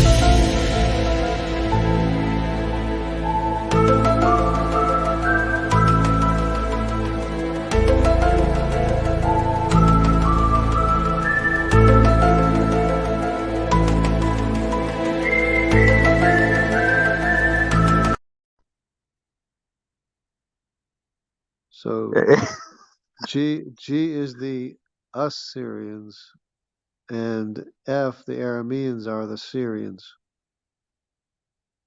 You know, I'm curious if Hebrew and Scholastic Bully have any opinion about what I just said regarding like the Pashtuns and the Pathans. Well, I know I Yeah, have one thing. Teo, according to Jungle's model, would be Semitic. It would be an Assyrian. The G string twins. Yeah, but come on, we all know G isn't anything, hasn't got anything to do with that. G, wasn't that Iceman G? What's his name? Otzi. Ozzy the Iceman. Yep, from Italy. He was a G marker. G oh, you ten. said he was I. Somebody said he was I No, earlier. that's Chatter, man. Oh, the Cheddar Man. Okay. Yeah. Oh, Atzi. Yeah. Okay. Atzi and I man. That's Assyrian. Yeah. Bro, And nothing Steve. Semitic about that guy. Have they tested his autosomal DNA? The likely have, I forgot what it was. It likely would be like a farmer, probably. But he was an Italian. He was from Italy. His body was Yeah, pretty, G. and he G had. has nothing to do with Semitic languages or people. He's probably like European hunter gatherer or something like that. Exactly, just like I is the earliest European hunter-gatherer lineage. But I don't think they were the first ones there. The first ones there in the steppe region were Probably the C, but Asiatic Japhethites. The Japhethites went north. They are the nations in the north, are the Japhethites. And the I only went there after they got kicked out of Israel or just left. But Because wasn't Chatterman and wasn't he a Mesolithic population in Europe? it, I mean, it's possible that somebody left. I mean, Dan just left the I-2. Is the I-2? Dan just left. He didn't even get kicked out. The tribe of Dan. He just left. He was the first one to leave. Do you know So the Ethiopians also claim the tribe of Dan? But the what's your thoughts I-2 on just that? left early. Was the first one to leave. But what's your thoughts on the Ethiopians who also have a tradition of descending from Dan, Beta Israel? It could be. I mean, if they have the Y chromosome, I-2, They don't they have a. could. They Well, have. yeah, wait, because Dan. Hebrew, is it the Beta Israel that have a lot of A as well? Yeah, they got a lot of A as well. Okay, there you go. If they branched off very early on, that explains why they have so much A. Because when they migrated into Africa, Africa still had a lot of A in the more northern regions in like North Africa and the Horn of Africa. So that perfectly fits, the biblical stories. The the Jewish populations, the Judaic populations have E, but I don't think they have A. No, these don't have A because I'm talking. They came into Africa. They settled in Africa. They're mixed with the indigenous people. They didn't migrate back. I mean, they only migrated now because of is it called the Alia or whatever you call it? Yeah. Well, the tribe of Dan could have gone to.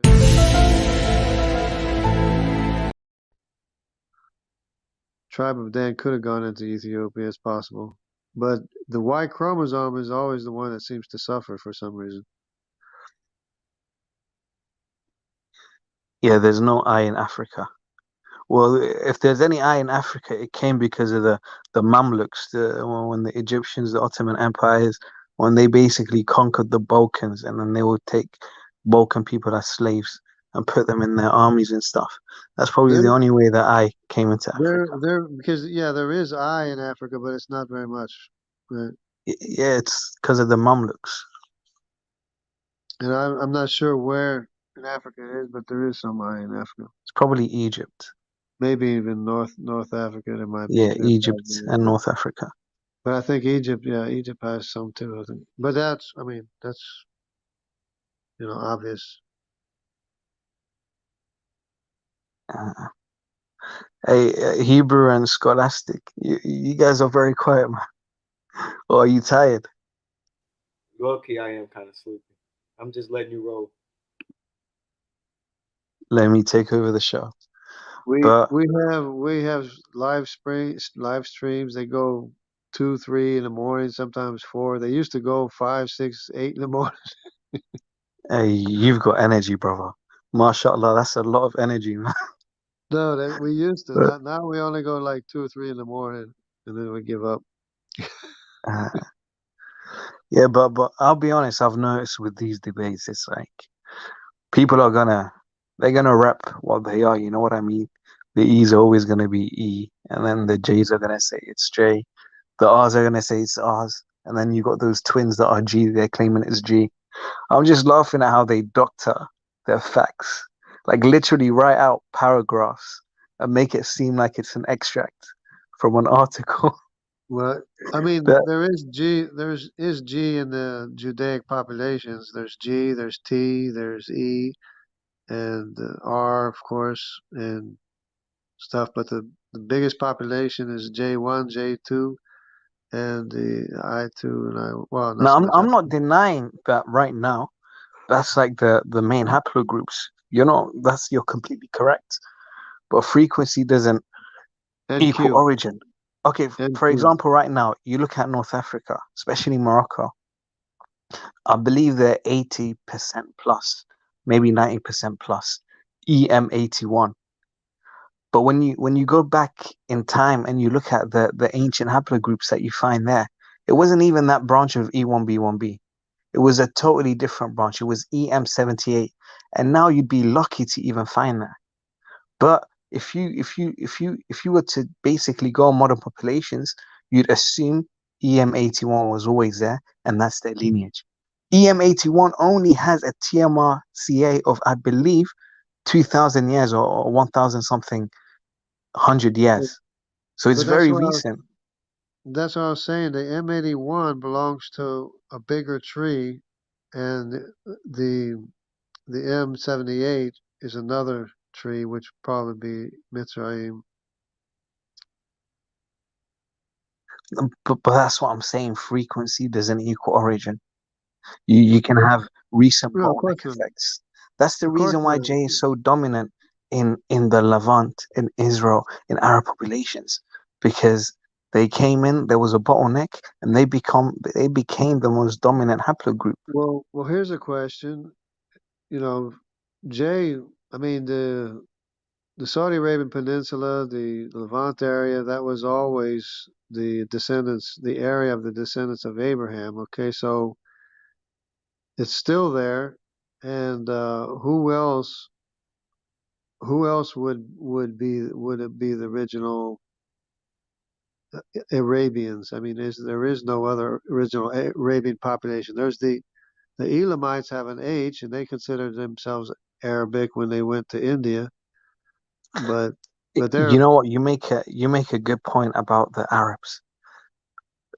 But the thing about the Arabs is they've experienced a lot of migration events. They've also experienced not migration events not just from the north, from the Caucasians, but also from Persia, the Persian Gulf. They went into the Arab states. They're J1. A lot of them have some type of Persian ancestry, Iranian Zagros mountain ancestry. So that's where this J is coming from. But when you well. look deep, when you look into the deeper lineages, you find a lot of E. I mean, Half there is half when you there, actually even the funny And thing is oh, you should with please. with yeah, there with is E going all the way to Afghanistan. There's E up there, but it's interesting. I gotta look some more at it. But the now what I find most interesting is E1B1B. It's pretty obvious. If you actually look at a lot of the older clades, you find a lot in the Levant and Saudi Arabia. But even when it comes to E1B1A, EM2, you find a lot of clades in Saudi Arabia as well. So that's actually very, very interesting. There's a lot of older E subclades that are in, that you find in Saudi Arabia. Saudi Arabia was like a transitional zone for migratory routes, basically. So yeah, they retain a lot of DNA from a lot of these groups that were moving in and out. And you I find a mean, lot of E. The Canaanites belong to they have their own family tree, which is like the Levant area, the Anatolia and Arabia, Saudi Arabia. That's mostly where their tree is from the Canaanite population, what I believe. Nah, no Arab identifies himself as Canaanite. The like Saudis and stuff, or Yemenis, they either identify as Adnani Arabs that came from Ishmael, or they identify as Qahtani, which is Joktan, who came from Joktan. So either way, they both claim to be Shemitic. None of But them claim to be Canaan. The only people no, that I'm just claim saying. to be Canaan or Phoenicians are maybe Lebanese I'm people. not. I'm not talking about claims. I'm just saying where the people with the E tree of the Canaanites, where it's located. It's located in Anatolia, Levant, and Arabia. That's where it's located. It doesn't mean that they are Arab, anyways. It's just those are the descendants of the Canaanites from the Canaanite family tree. Yeah, I don't believe they're Canaanites. They don't have an oral history. And the thing about Arabs is these people they know about their lineages. They maintain their lineages. They can tell you their 30th ancestor. They keep it in their poetry. You know, yeah, I'm not Arab, but even I know my lineage. I can go back to my 20th great grandparent. I know his name. You know, I can go back 10 or 12 names on my mother's side. The Arabs can probably go back, I don't know, 30, 40 names, you know? And it gets easier because when you go back 10 names, then it's the tribe. The tribe is keeping the name of the lineage. And then if you go back 20, But you have elders from other tribes that now you're connected to, and they can keep the tree going back. And but none of it's them not. have a history of coming But from Canaan. but I'm not talking about history or culture. I'm just talking about where the EY chromosome is from the Canaanite tree, which is like M830 or something is Now one of you've got them. the map here right now. It's very limited in the regions you're mentioning. Well, look up the I think it's M870 or something, or there's a specific E3 branch, and it's outside of Africa. Yeah, It's it's EV13. I have to see it. It's probably Canaanite. It's in Anatolia, it's in the Levant, and it's in Arabia. Well, there's two to be honest. It could either be No, EV13 or no, EM34 or no. EM84. EV13 is in Europe. That's the one in Europe. That's a different one. That's a Then different you're line. talking about EM84. EM84 is what you're talking about. It might be one of the lines is 84. Might be, yeah. But because it's outside of Africa, and Yeah, it's not the EV12 branch, which is the EV13. It's now the you're same. right. So you're talking about EM84, which you find a lot. It's basically scattered. You find it in a lot of Ashkenazi Jews. You find it in Albert Einstein. You find it in Napoleon. Even Napoleon had that lineage, the Well, which EM34. makes sense. That makes sense because it's Canaanite. Nah. Yeah, it makes a lot of sense to me. So those are the three trees that I've identified: is the Berber tree, the EV12 tree, which includes 13 and 32, and the Canaanite, which is what M81 or somewhere one of the lines. It's outside of Africa.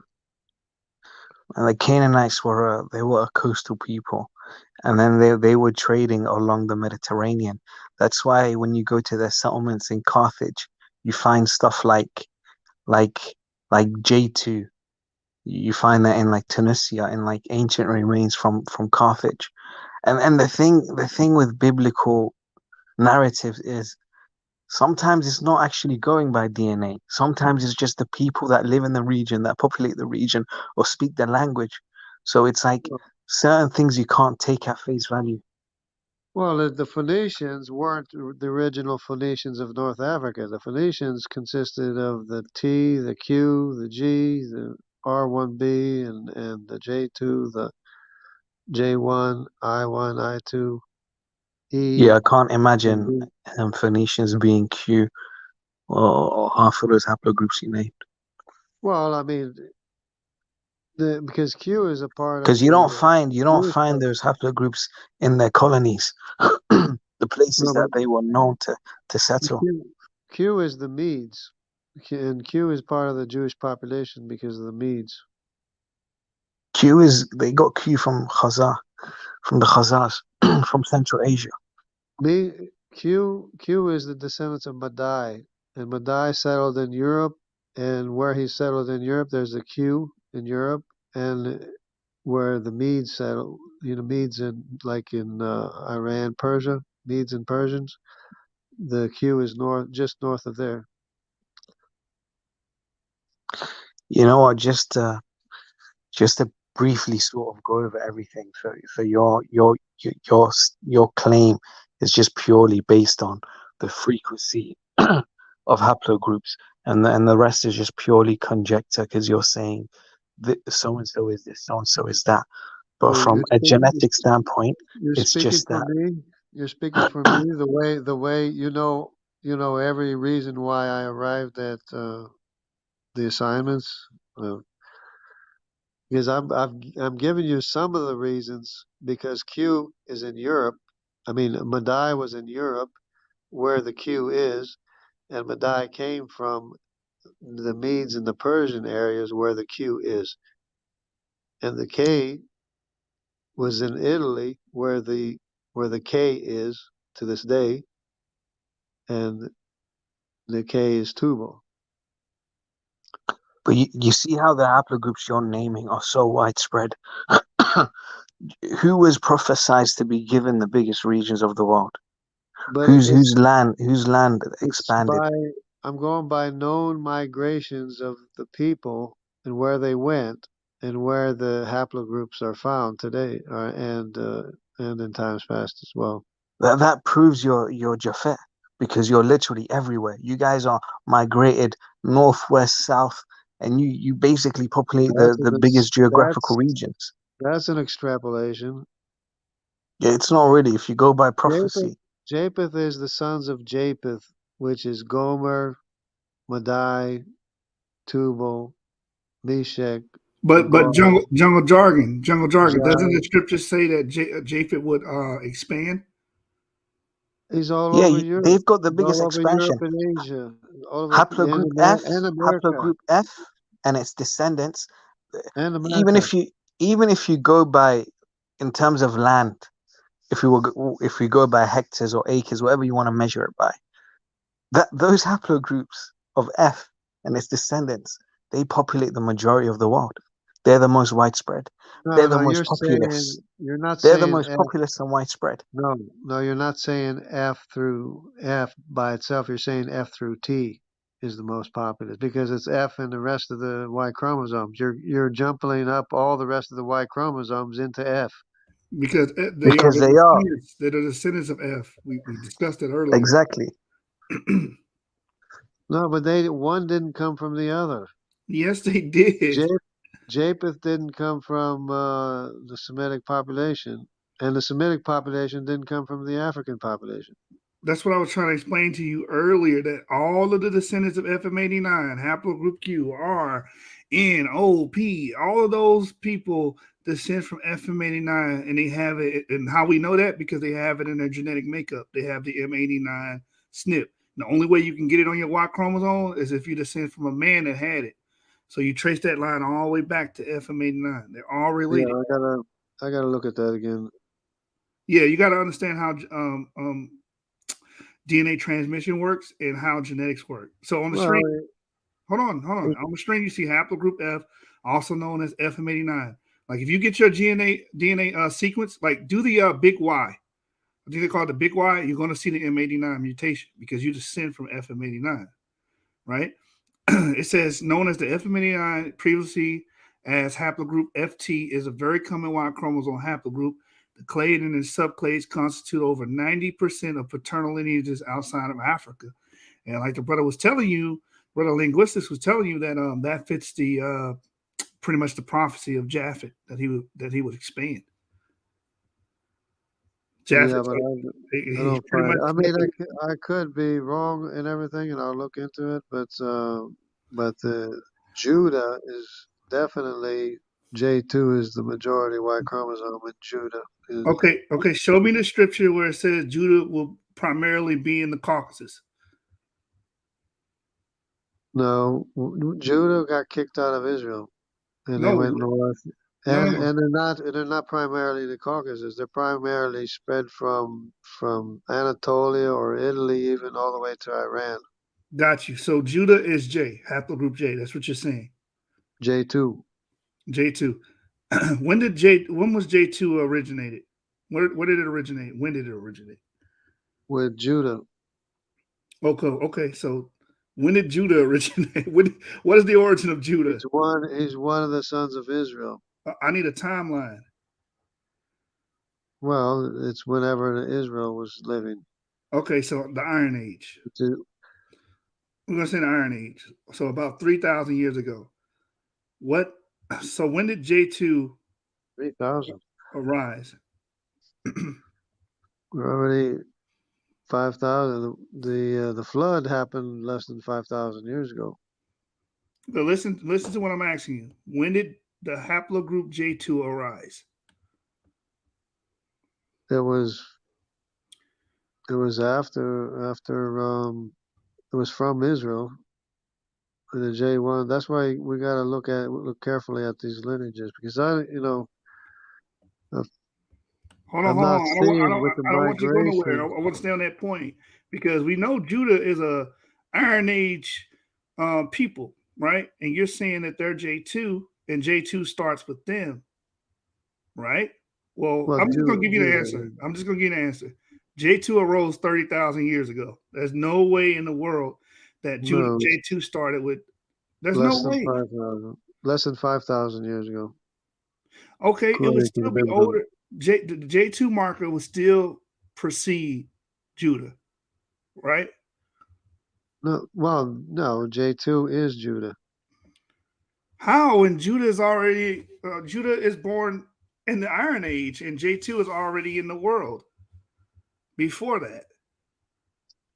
Because I mean, I guess some of J2 could be other tribes of Israel, but it's mostly Judah, and some of it's mostly David, or largely David and Solomon. All right, let me put it this way. So you're saying that Jacob, biblical Jacob, is J2, correct? No, Judah. Oh, all right. Oh, my bad. Judah. All right. So Judah is literally J2, correct? Yeah, unless All right. part of it is another tribe. So the issue is Judah, an Iron Age, or Judeans, Iron Age people, but the man Judah produced J2.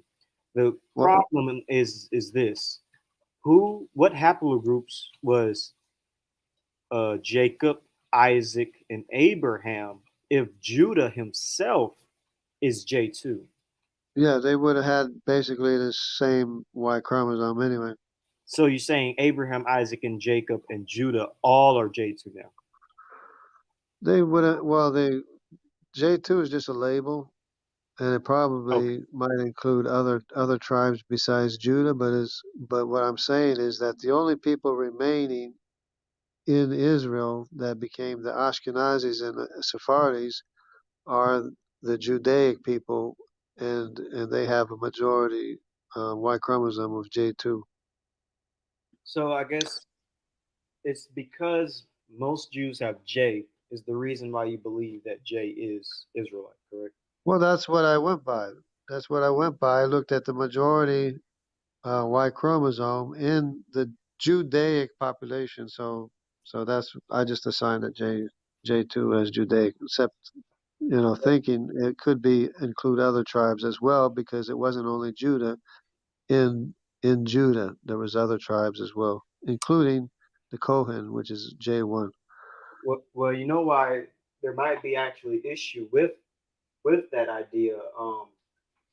So you posit that the reason why you believe that the Israelites are J because it's mostly seen among Jewish people today. But I feel like that actually proves why J isn't the Israelites. And let me explain why. So we know that during the Exodus, the Pharaoh of Egypt basically committed genocide against the Israelites in Egypt, and he killed all the male baby boys. And so you have a very huge discrepancy between male and female Israelites after that event. So you would have had more women born versus the Israelites. And I posit that the Israelites are E markers. So when the Israelites left Egypt and went into Canaan land, Canaan land was heavily populated by J marker Canaanite peoples. And we know that according to the scriptures, the Israelites, particularly the women and the men, married Canaanite men and women. And the Canaanite men would have had J markers. This is why you see more Jewish people with J compared to E.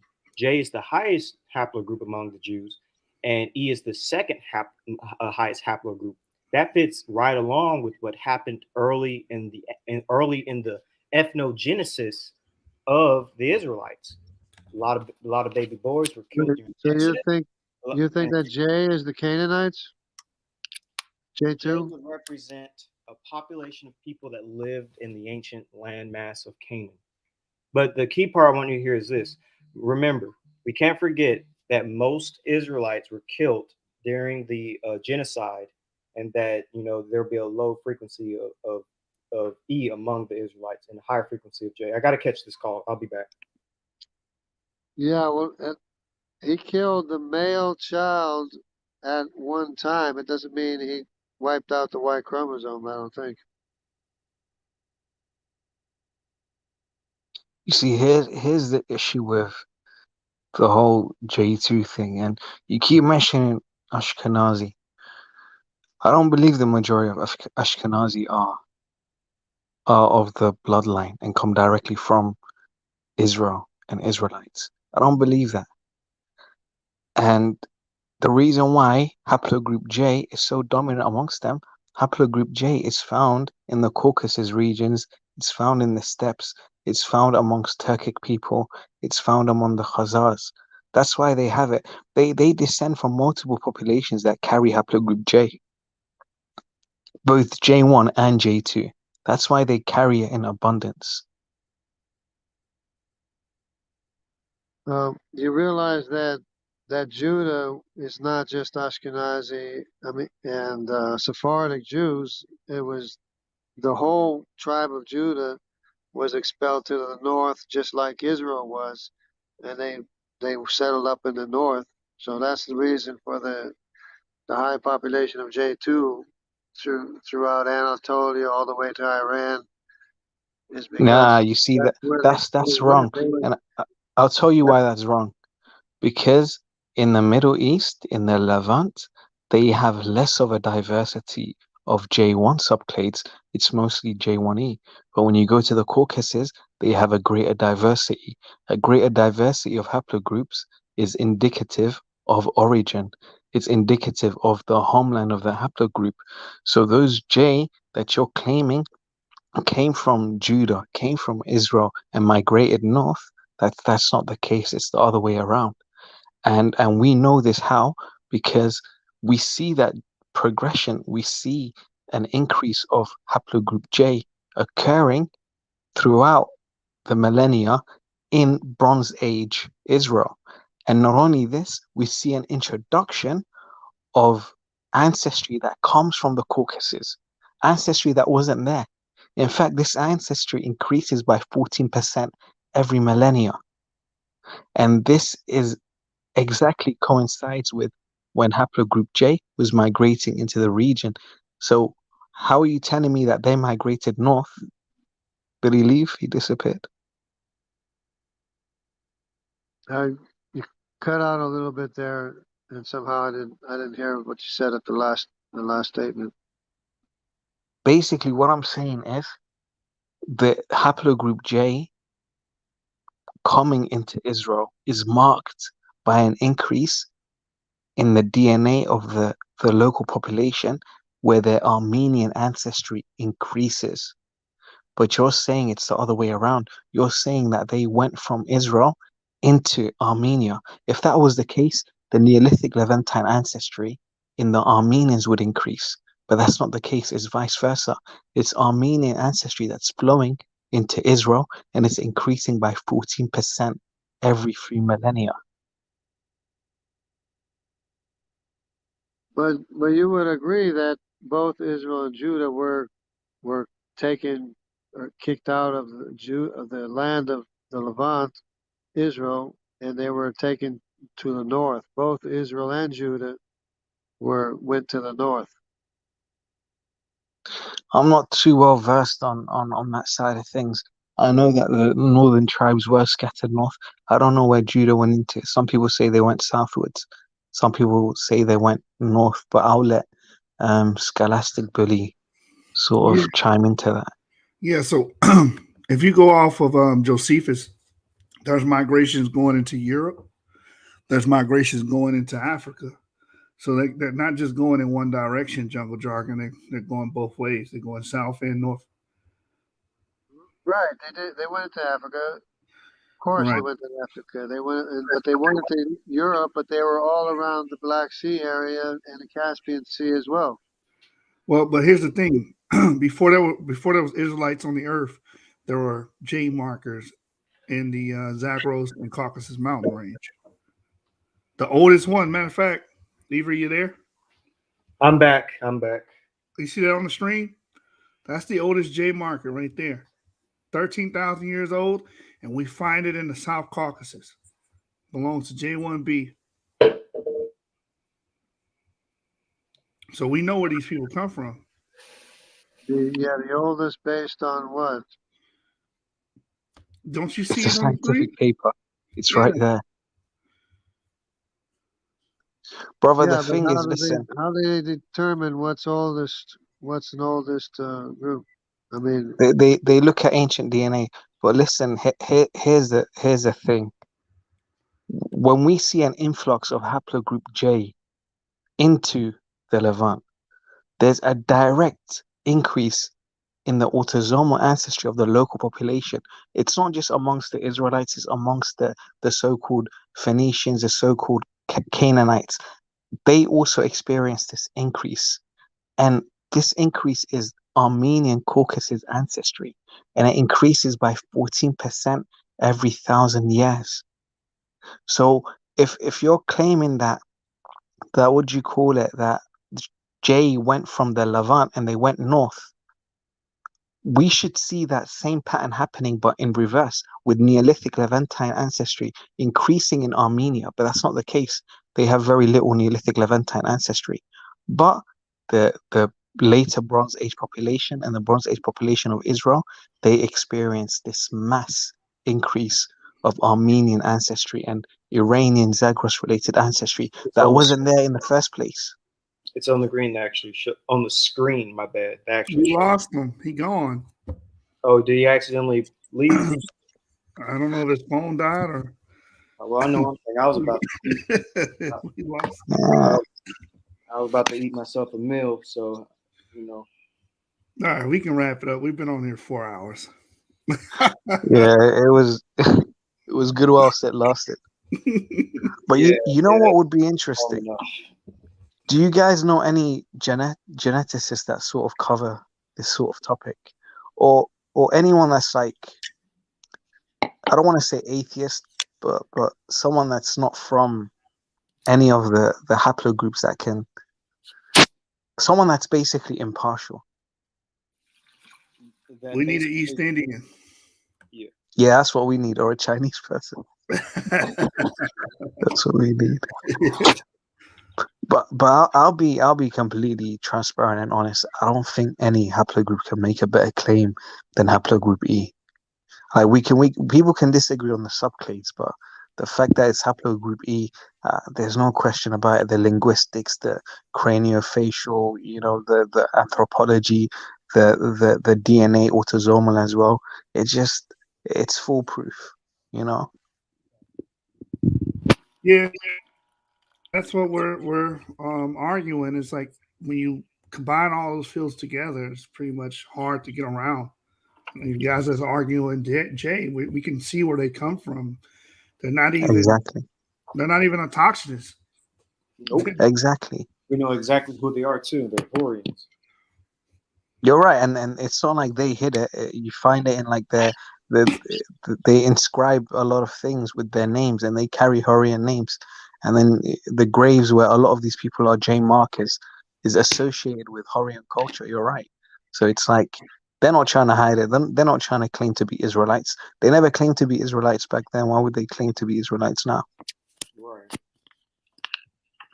Come from the Caucasus, where the Hurrians were, Zargos Mountains. So it's like we know exactly who these people are. They ain't spooky. It ain't a conspiracy. I mean, we know. Yeah, you're right. Everything. You know what? The truth is usually the easiest answer. Like Right. people try to overcomplicate things. Just look at the language, look at the ancient DNA, and it's all there. You know what I mean? Exactly. 100% agree. Yeah. Right. Afro-Asiatic comes from haplogroup E. The Semitic language comes from haplogroup E. Where we see the oldest burials in these areas, like the Levantine and Exactly. surrounding areas, all haplogroup E. It's just like, come on now. Okay, I got one question. Can they truly be Israelites if they don't have any Neolithic Levantine ancestry? The way I interpret the Proto-Semitic genome is that it would be Neolithic Levantine. But once Israel entered Egypt, their autosomal DNA would change, and they would obtain Nile Valley African genes. Yeah, I was about to say over time, admixing fate's signatures. Like today, you have E1B1A markers that are totally Middle Eastern, autosomally, but it's still E1B1A. But it's because they live in that area and they admix with the people that live in that area. Right. I completely agree, but that Neolithic Levantine signature signal is still there. What I'm basically saying is, how can they be Israelites if they're purely Caucasian from the Caucasus? Well, how does that? When I do my JedMag, you do get that Neolithic Levantine signature, but how could they be completely Caucasian? It's simple. It's because that's where they go back to. Yeah, they're basically claiming Abraham has no Neolithic Levantine ancestry. He's just straight up Caucasian, like a Georgian or a Armenian. That's literally what they say in my comment section. Oh, Shem, Ham, and Japheth all came from the Caucasus. They're Caucasian. Abraham's Caucasian. That's what people say. Yeah, that's ridiculous. I'm going to do with Dan. That's what he's going to say. You see, that don't even make no sense. So they have no DNA from the region itself, the Neolithic Levantine, which is where the language and everything is from. That doesn't make any type of sense whatsoever. At this point, people want the Israelites to be Caucasian because it doesn't fit their paradigm. It's purely racist. They just don't want to associate it with a haplogroup E, which they think is a black haplogroup. It's purely racism. There's no other reason. Even a lot of these people that are knowledgeable in these things that sort of, they don't make it black and white. They make it gray. Like they work with possibilities that, it could possibly be this or it could possibly be that. I think it's still internalized racism. I don't think they're willing to basically let go of that idea and allow themselves to believe that African haplogroup, which they consider African, or a black haplogroup, can be Israel. I think it will just shake up the world. Yeah, that's true, and that's why a lot of people say they haven't released any DNA from known Israelite burials. They feel as if they know what the DNA is.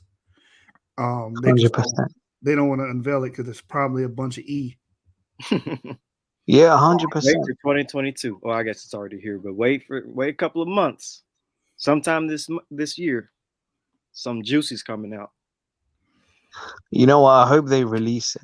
You get certain studies where they don't release the data as well. They just sort of, it's like a summary, but then they don't give the data. I hope they give the actual data. Yeah, hopefully.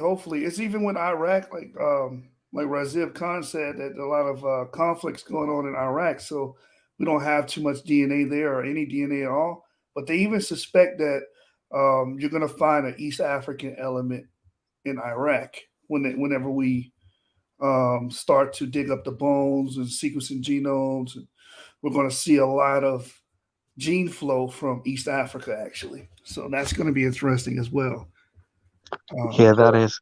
I mean, Basal Eurasians and Neolithic Levantines, they're technically just offshoots of, you know, of Africans anyway. Like, especially like that northeast and North Africa. So there is going to be like a lot of back and forth, you Yes. know. Yes. And maybe that's why the signal isn't as strong with like the DE when it migrated back, because it migrated back probably very early on, you know. So they probably their genetic signature wasn't too different, you know. So Mhm. I think that could be the case. You know, with the Basal Eurasian population, whatever that was out of Somali, Uh-huh. I think that's what they're calling a ghost population. I know a lot of times people say, "Oh, it's an archaic human," but I really think what they find in our DNA, calling a ghost population, I think that's that early Basal Eurasian haplogroup DE population that lingered around Saudi Arabia and lingered around the Middle East for quite some time. And I think that's the signature that they're picking up. We just don't know what it is. Yeah, because that initial population was replaced by like this the people that would eventually become like the Central Asians. They were the next to migrate, and like the Austronesian populations. So you're right, it could be that first initial group, you know, they just made a big U-turn and came back, and then they were replaced because there were constant migrations, you know. But that I think one of the most interesting and important regions is actually Saudi Arabia.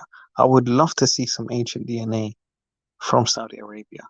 I think it would solve a lot of mysteries, because that's literally that's like the I don't know what you call it. It's the border between the two places. Yeah, Egypt is also a border, but Saudi Arabia will be extremely interesting. And like you said, that's where you find a lot of the EM2 markers as well. So it'll be interesting to see ancient DNA from Saudi Arabia. Yeah.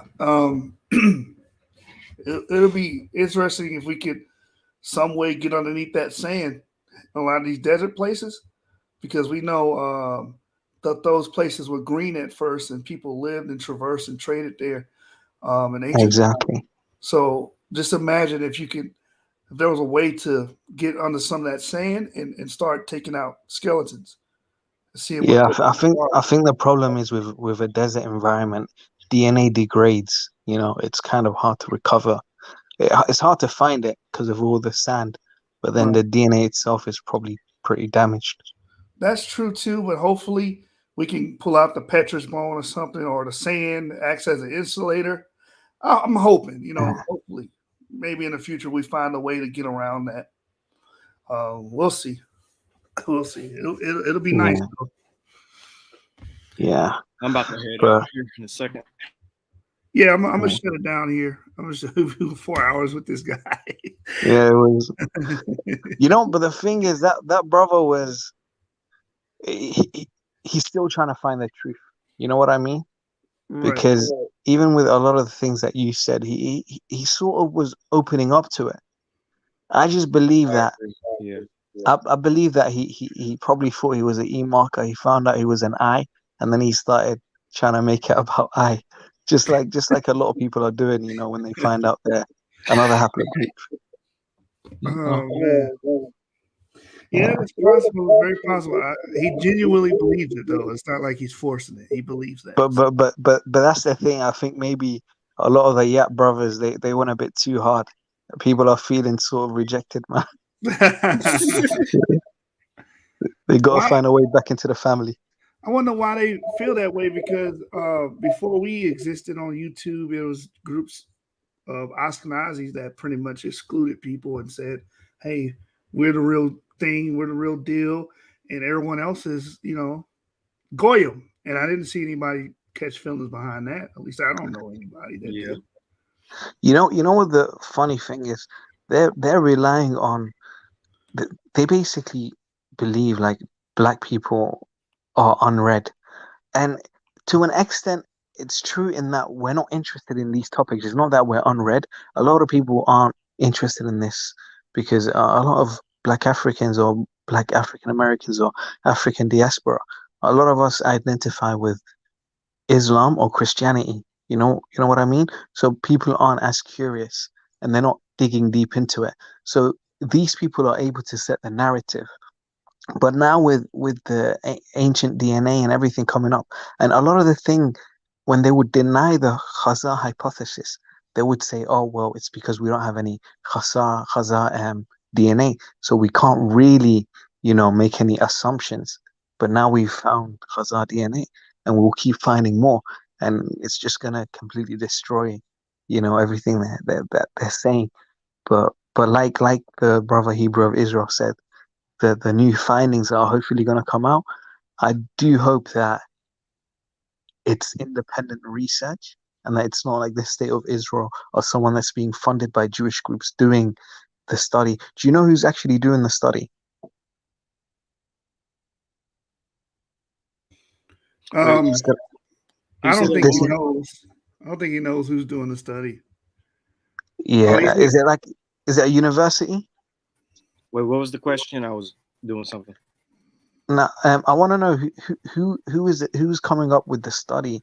Is it a university? Is it someone independent? Is it funded by the Israeli government? Oh, the person that Amir said. Oh, I wonder if I should say his.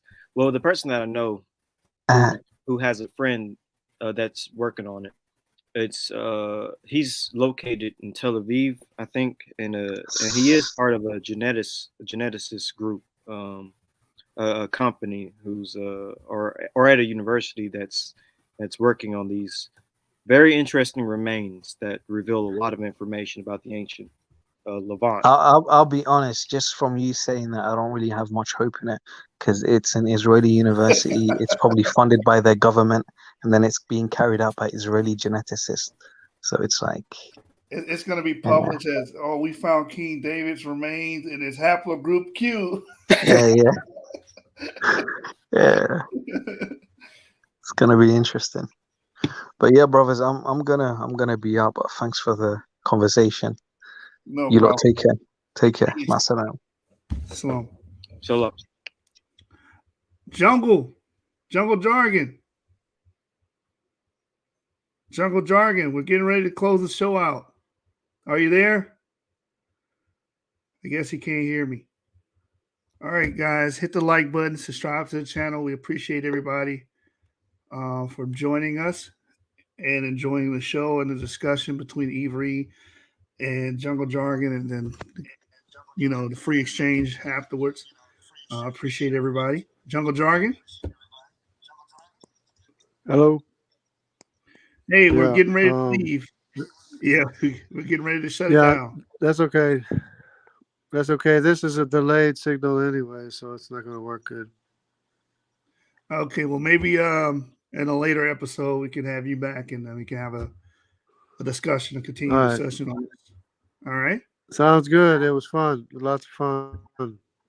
All right. We appreciate you coming on and sharing your opinions and your thoughts. All right. Yeah, it was a great discussion. Thanks. No problem. All right. Bye. All right, guys. We're out of here. Peace. Shalom. Yeah. Yeah.